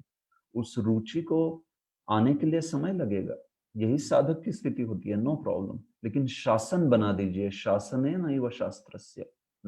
ऐसे। तो मैं भी एक विद्वान भक्त है, मेरे मित्र है, उनसे बात कर रहा था, तो और मैं बता रहा था कि एक्चुअली हम लोग थोड़ा भक्ति के पठन में वगैरह बहुत हैफेजार्ड मतलब समझते हो आप, कि बहुत सिस्टमैटिक नहीं होते हैं। ये पढ़ लिया, ये उठा के वो पढ़ लिया, वो कर लिया, आज ये अच्छा लगता है ये सुन लिया। तो कैसे करना चाहिए? तो मुझे उन्होंने इतनी अच्छी चीज बताई कि देखिए, अभी एक थोड़े बहुत मात्रा में, मैं एक इंटेलेक्चुअल बैकग्राउंड से आया, बौद्धिक बहुत सारी चीजों में, और कॉलेज में वगैरह हम लोग पढ़ते थे, टॉपर्स वगैरह रहते थे। तो उन्होंने कहा कि तुम्हारी मानसिकता ऐसी है ना कि तुम बुद्धिवादी चीजों को बहुत पसंद करते हो। तो उन्होंने कहा तुमने स्वयं को एक ऐसा बुद्धिवादी चैलेंज देना चाहिए स्वयं को। तुम्हें लगता है ना कि तुम बहुत बुद्धिमान हो, तो याद करो भागवतम के श्लोकों को। कितने? 1-2 नहीं, उन्होंने कहा 1000 श्लोकों को याद करो भागवतम के। कितना? 1000 श्लोकों को। तो जब ऐसा आप टारगेट देते हो खुद को, तो क्या होता है, फिर उस टारगेट को लेके व्यक्ति जो है कुछ कार्य करता है। तो फिर ठीक है, मैंने 1000 श्लोक याद करने का निर्धार कर लिया, तो मैं कुछ एटलीस्ट 200-300 श्लोक कर लूंगा याद, है कि नहीं? तो मेरा कहने का तात्पर्य क्या है, प्लानिंग करना चाहिए एक्चुअली। इतना मैं भागवतम श्रवण करना चाहता हूँ, इतनी ये सेवा करना चाहता हूँ, ये जो है प्रभुपाद जी के लिए करना चाहता हूँ। हैप्पैजार्ड नहीं होना चाहिए, एकदम अस्ताव्यस्त नहीं होना चाहिए जीवन में। प्लानिंग करनी चाहिए हर एक चीज के बारे में, साधना वगैरह ये। और ऐसा थोड़ा थोड़ा थोड़ा करते रहेंगे ना, तो उस हर एक कार्य से आप देखोगे कि बहुत रुचि आएगी। तो मैंने भागवत के श्लोकों को याद करना प्रारंभ किया, अभी अभी इतनी रुचि आ गई है उसमें कि हर दिन जो है भागवतम के कम से कम 1 घंटा श्लोकों को रिसाइट करते हैं हम लोग यहाँ पे। बहुत सारे भक्त करते हैं, इसमें कुछ बड़ी बात नहीं है। मैं अपना छोटा सा तुच्छ जो भी कर रहा हूँ बता रहा हूँ आपको बस। मुद्दा ये है कि हमें इसको निर्धार के रूप में एक प्लानिंग करके लेना चाहिए एक्चुअली। हम लोग जीवन के हर पहलू के बारे में सिस्टमैटिक है, आप देखोगे जॉब के बारे में, हमारे घर के बारे में, कारोबार के बारे में, परिवार के बारे में, फिनेंशियल प्लानिंग, हर चीज में सिस्टमैटिक है। लेकिन जब शास्त्रों का अध्ययन आता है तो हम लोग सिस्टमैटिक नहीं है ना। तो क्यों नहीं है सिस्टमैटिक? ये गंभीरता लैकिंग है ना, वहां पे गंभीरता का अभाव है। तो ऐसा गंभीर बनना चाहिए, और इस हिसाब से अगर हम करेंगे तो रुचि भी आएगी। अरे रुचि कैसे आती है, कहाँ जाने वाली है रुचि? आने ही वाली है अगर कोई नियमित रूप से करता है। हम लोग बचपन से, अभी मराठी है तो बचपन से क्या, मराठी व्यक्ति बचपन से चपाती सब्जी खाएगा। चपाती यानी मेथीची भाजी खूप आवडते सर्वांना, है कि नहीं? सबको बड़े पसंद है। तो ये हमारी माँ ने सालों साल बचपन से हमें खिलाया खिलाया खिलाया, तो इसलिए तो रुचि बन गई ना। वो बचपन से उसको खा के आते आते आए आए हैं, खाते आए हैं, खाते आए हैं। ऐसा ही कोई बंगाली होगा तो उसको राइस अच्छा लगता है, क्यों? क्योंकि उसने वही बचपन से खाया, तो वो उसकी स्वाभाविक रुचि बन गई। तो वैसे होता है आध्यात्मिक जीवन में भी, आप चीजें करते रहो। शुरुआत में भले ही थोड़ा इतनी रुचि ना हो, देखो वो रुचि बन जाएगी। कुछ सालों में आपको वास्तविक भागवतम के प्रति आकर्षण हो जाएगा, पढ़ने की इच्छा आ जाएगी। तो ये मुद्दा है यहाँ, ठीक है। हरे कृष्णा प्रभु, हरे कृष्णा, हरे कृष्णा गिरिवरधारी, प्रभु जी, हाँ हरे गिरिवरधारी कृष्णा, प्रभु, आप बोल हरे देना कृष्णा, कभी जब रुकना है हरे तब। प्रभु जी, यस, जब रुकना है तब बोल देना गिरिवरधारी प्रभु। कृष्णा। हाँ यस प्रभु, बोलिए। हा प्रभुजी, मुकुंद संजय दास बोल रहा हूँ प्रभुजी. हा प्रभुजी, तुम्ही फार सुंदर सांगितलं की भागवतम मध्ये रुची येण्यासाठी जे काही मुद्दे सांगितले, त्यामध्ये एक मुद्दा सांगितला की तुम्ही थोडं डिटेल्स मध्ये अभ्यास केला पाहिजे. थोडं तर प्रश्न माझा हा होता की कशा प्रकारे डिटेल्स मध्ये अभ्यास केला पाहिजे. तुम्हें तुम्हें आपने भक्ति शास्त्री किया है? हाँ प्रभुजी, बस लास्ट पॉइंट पे आया किया है, मतलब अच्छा, थोड़े से रह गए. ठीक है। तो अभी इसके बाद आप गिरिवरधारी प्रभु को बोल के भक्ति वैभव भी ज्वाइन कीजिए। ठीक है, भक्ति ठीक. वैभव जो है इसके आगे श्रीमद् भागवतम के प्रथम 6 स्कंदों का स्टडी है। उसके बाद में 7 से 12 होता है भक्ति वेदांत, और चैतन्य चरितामृत होता है भक्ति सार्वभौम। ये सब प्रभुपाद जी ने दिए हुए कोर्सेस है। तो इस्कॉन के संस्था के हर सदस्य को प्रभुपाद जी का एक लेटर है बड़ा प्रसिद्ध, अनिवार्य है कि इन कोर्सेस को करना चाहिए, गंभीरता से पढ़ना चाहिए। ऐसे तो ऐसे मत सोचिए जो पढ़ना था पढ़ के हो गया, अभी इस्कॉन में आ गया, इधर भी छोड़ नहीं ले लोग, इधर भी पढ़ने को लगा गए। नहीं, देखिए प्रभुपाद जी की इच्छा है हम भक्ति शास्त्री पढ़े, भक्ति वैभव पढ़े, भक्ति वेदांत आदि पढ़े हुए सब। तो गंभीरता से मैं जब कहता हूँ कि बहुत डिटेल्स में पढ़ना चाहिए, ये सारे कोर्सेस में ऐसे डिटेल्स में पढ़ते हैं, लेकिन ठीक है वो कोर्स तो जब शुरू होगा तब शुरू होगा। आप स्वयं के जीवन में भी डिटेल्स में पढ़ना है, मतलब देखिए इस प्रकार से इसको पढ़ सकते हैं कि प्रभुपाद जी के ग्रंथ का अध्ययन करते हुए तात्पर्य को समझिए, उसमें क्या क्या मुद्दे बोले हैं, उस मुद्दों को अंडरलाइन कीजिए अच्छे से, उसका तात्पर्य के मुद्दों को लिख लीजिए कि इसमें क्या क्या मुद्दे बोले हैं। फिर उस मुद्दों से निगडित आपको कहाँ पे अन्य कुछ चीज याद आती है क्या, इसको 1-2 मिनट प्रयास कीजिए याद करने का। यहाँ पे क्या बोलते हैं प्रभुपाद जी, यहाँ इस चीज के बारे में अन्यत्र क्या बोलते हैं, और इसको चर्चा कीजिए अन्य भक्तों के साथ। इस प्रकार से प्रभुपाद जी का तात्पर्य समझते हुए, उसके अन्यत्र भी क्या क्या पहलू बोले हैं उसको समझते हुए, मूल श्लोकों को देखना चाहिए, शब्दार्थ को देखना चाहिए, इसको कहते हैं डिटेल स्टडी। इसके बाद में जब आप प्रभुपाद जी को बहुत अच्छे से समझे हो, तो फिर आचार्य ग्रंथ भी पढ़ सकते हो, टीकाएं हैं विश्वनाथ चक्रवर्ती ठाकुर, शिलजीव गोस्वामी आदि की। लेकिन मुद्दा ये है डिटेल्स, यानी ऐसे नहीं सोचना चाहिए हाँ प्रभुपाद जी का तात्पर्य हाँ पढ़ लिया, प्रभुपाद जी इसमें एक मुद्दा कह रहे हैं। एक मुद्दा नहीं, प्रभुपाद जी उसमें 5 मुद्दे कह रहे होंगे, आपको समझा नहीं है वो, तो थोड़ा उसको स्क्रूटिनाइजिंगली पढ़िए। भले ही आप धीरे पढ़ रहे हो, नो प्रॉब्लम, उसमें कुछ परेशानी नहीं है, लेकिन आप क्वालिटी पढ़िए उसको। और मैं बोल रहा हूँ आपको भागवत याद रखना है ना, गीता याद रखनी है ना, जो भी आप पढ़ते हो एक अन्य व्यक्ति के साथ उसको बोलो। आप देखो बोलने के बाद चीजें आपके याद में रह जाती है सब कुछ। कई भक्तों की एक समस्या रहती है कि याद नहीं रहता प्रभु जी, कुछ भी याद नहीं रहता। याद कब रहता है, जब आप बोलते हो। तो इसको मैं बोल नहीं रहा कि व्यासासन पे बैठ के बोलने की ही जरूरत है, नहीं, आप वो कर सकते हो तो कीजिए, लेकिन व्यासासन पे बैठ के भी नहीं बोल रहे हो तो आप एक छोटे से ग्रुप में जो आप समझ रहे हो, जो आपका आकलन हो रहा है उस तात्पर्य का, उसको दूसरों को बोलिए, वो अपने आकलन को बोलेगा। इससे देखिए आपका इतना भागवतम का गहरा अध्ययन हो जाएगा, बहुत अच्छे से भागवतम को समझ पाएंगे। तो इसको डिटेल्स कहते हैं। डिटेल्स यानी शब्दों के ऊपर ध्यान दीजिए, भागवतम के या गीता के तात्पर्य के ऊपर ध्यान दीजिए, और फिर अगर आप उतने अधिकारी हो तो फिर टीका आदि भी पढ़ सकते हो मार्गदर्शन के अनुसार। ऐसे नहीं स्वयं से पढ़ना प्रारंभ कर दिया, वरिष्ठों को पूछ के फिर उनके मार्गदर्शन के अनुसार ये जो है सारी चीजें पढ़नी चाहिए। ऐसे तो 2 चीजें बोला मैंने, एक तो आपके निजी अध्ययन में आपने कैसे करना चाहिए, और दूसरा मैं कह रहा हूँ जहां पे भी ऐसे कोर्सेस उपलब्ध है भक्ति वैभव वेदांत आदि, इसको निश्चित रूप से करिए। जीवन में आपके समय निकालिए, अल्पश्च कालो, मानता हूं बहुत कम समय है, लेकिन उसमें भी समय निकालना चाहिए हमको, नहीं तो फिर हम लोग कैसे, मतलब भक्ति का ज्ञान ही नहीं है तो फिर आगे कैसे बढ़ेंगे? ऐसे ही है, चांस से कुछ होता नहीं प्रभु जी, बस चीजें जाननी पड़ती है, चीजों का जीवन में अनुशीलन करना पड़ता है, फिर हम भक्ति में प्रगति कर पाएंगे, ये बात है। गुरु जी, धन्यवाद। धन्यवाद।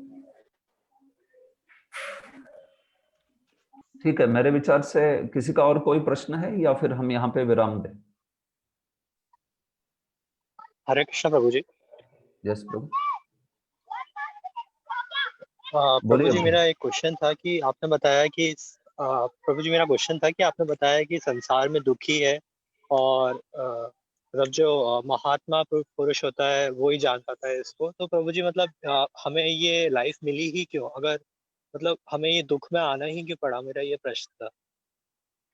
हाँ, तो इसको तो प्रभुपाद जी अपने ग्रंथों में बताते हैं। आपने प्रभुपाद जी के कौन कौन से ग्रंथ पढ़े? प्रभु जी, मैंने अभी जस्ट स्टार्ट करा है। मैंने बस एक ग्रुप ज्वाइन करा था और वहाँ लिंक मिली मुझे, तो मैंने अच्छा, इसलिए ये क्लास ज्वाइन करी प्रभु जी। ठीक है, आपका स्वागत है, बहुत अच्छे, जी ठीक है। प्रभु जी। तो यस, तो हम लोग यहाँ पे क्यों दुख भोग रहे हैं?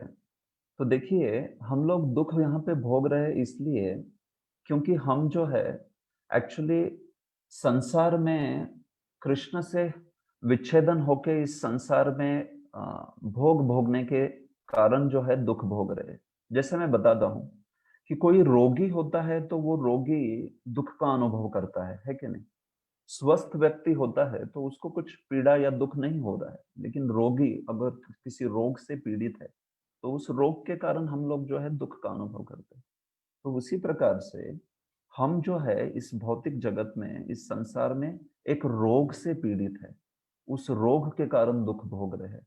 और वो रोग क्या है कि हम लोग कृष्ण को भूल गए। हमारे जीवन में हम भगवान को कुछ स्थान नहीं दिए हैं। कृष्ण भूलिया जीव भोग वांछा करे, निकटस्थ माया तारे झपटिया दे। हाँ, कृष्ण को भूल गए हैं, विस्मरण हो गया है, और बस स्वयं के इंद्रियों को, स्वयं के मन को प्रसन्न करना चाहते हैं विविध भोगों से। तो इसके कारण दुख भोग रहे हैं, ये रोग है एक्चुअली। इस रोग से जब स्वस्थ हो जाएंगे ना, तो कृष्ण की सेवा में हम जब नियुक्त हो जाएंगे फिर से, तो उसमें भी आनंद है। ऐसी बात नहीं है कि वहां पे आनंद नहीं है, सुख से तो उसमें तो बहुत सुख है, लेकिन मुद्दा क्या है, अभी गलत जगह पे सुख ढूंढ रहे हैं। हाँ, तो इसके कारण दुख भोग रहे हैं। तो ये रोग से हमें ठीक होना है। इसलिए जब आप अभी आए हो, वैष्णव से सुनिए और भी इस ज्ञान को समझिए, इस औषधि को ग्रहण करेंगे तो फिर हम ये कृष्ण के विस्मरण वाले रोग से हम लोग जो है मुक्त हो जाएंगे। फिर आप देखोगे कि कुछ जीवन में दुख नहीं रहेगा। ये भक्ति का गुण है, क्लेशग्नि भक्ति का पहला गुण है। ये सारे क्लेशों को नष्ट कर देगी भक्ति। बस हमें चाहिए कि हमारा जो इस रोग है, उस रोग से हम लोग मुक्त हो जाए। उसके लिए हरे कृष्ण महामंत्र का जप करते हैं, शास्त्रों का श्रवण करते हैं, वैष्णवों की सेवा करते हैं, कृष्ण की सेवा करते हैं। ये बात है। ठीक है प्रभु जी? जी, थैंक यू प्रभु जी। हरे कृष्ण। हरे कृष्ण। हरे कृष्णा। यस प्रभु जी। तो अभी अभी तो ऐसा लग रहा है कि ये प्रवाह चलता रहे। ठीक है, ठीक है। समय अल्पश्च कालो। हम प्रभु जी को भविष्य में भी हम विनती करते हैं कि भविष्य में भी वो उनका हमको संग प्रदान करें। तो बहुत सुंदर तरीके से प्रभु जी ने हमको समझाया कि कैसे शास्त्राध्ययन कितना महत्वपूर्ण है। अन्यथा हमारी जो श्रद्धा है वो केवल लौकिक श्रद्धा रह जाएगी। Exactly. इसलिए शास्त्राध्ययन बहुत जरूरी है हमारे जीवन में। और फिर उसके पश्चात प्रभु जी ने जो भागवत का महिमा भी जो बताया, सनातन गोस्वामी द्वारा जो लिखा है, तो अलग अलग कैसे भागवत की तुलना अमृत से की है, एक परिपक्व फल से की है, एक उदित सूर्य के जैसे की है। वैसे बहुत सुंदर, और प्रश्न उत्तर भी इतने सुंदर प्रभु जी ने दिए। ऐसा लग रहा है कि अभी ये इनका सुनते ही रहे। हरे कृष्ण। तो हम प्रभु जी को धन्यवाद देते हैं पूरे हृदय के साथ, और उनको हम विनती भी करते हैं कि भविष्य में आप हमें ऐसा संग प्रदान करते रहिए। तो एक बार हरे कृष्णा महामंत्र बोल के हम सब उनको धन्यवाद देते हैं। हरे कृष्णा कृष्णा कृष्णा हरे हरे हरे कन्हैया कृष्ण को की जय।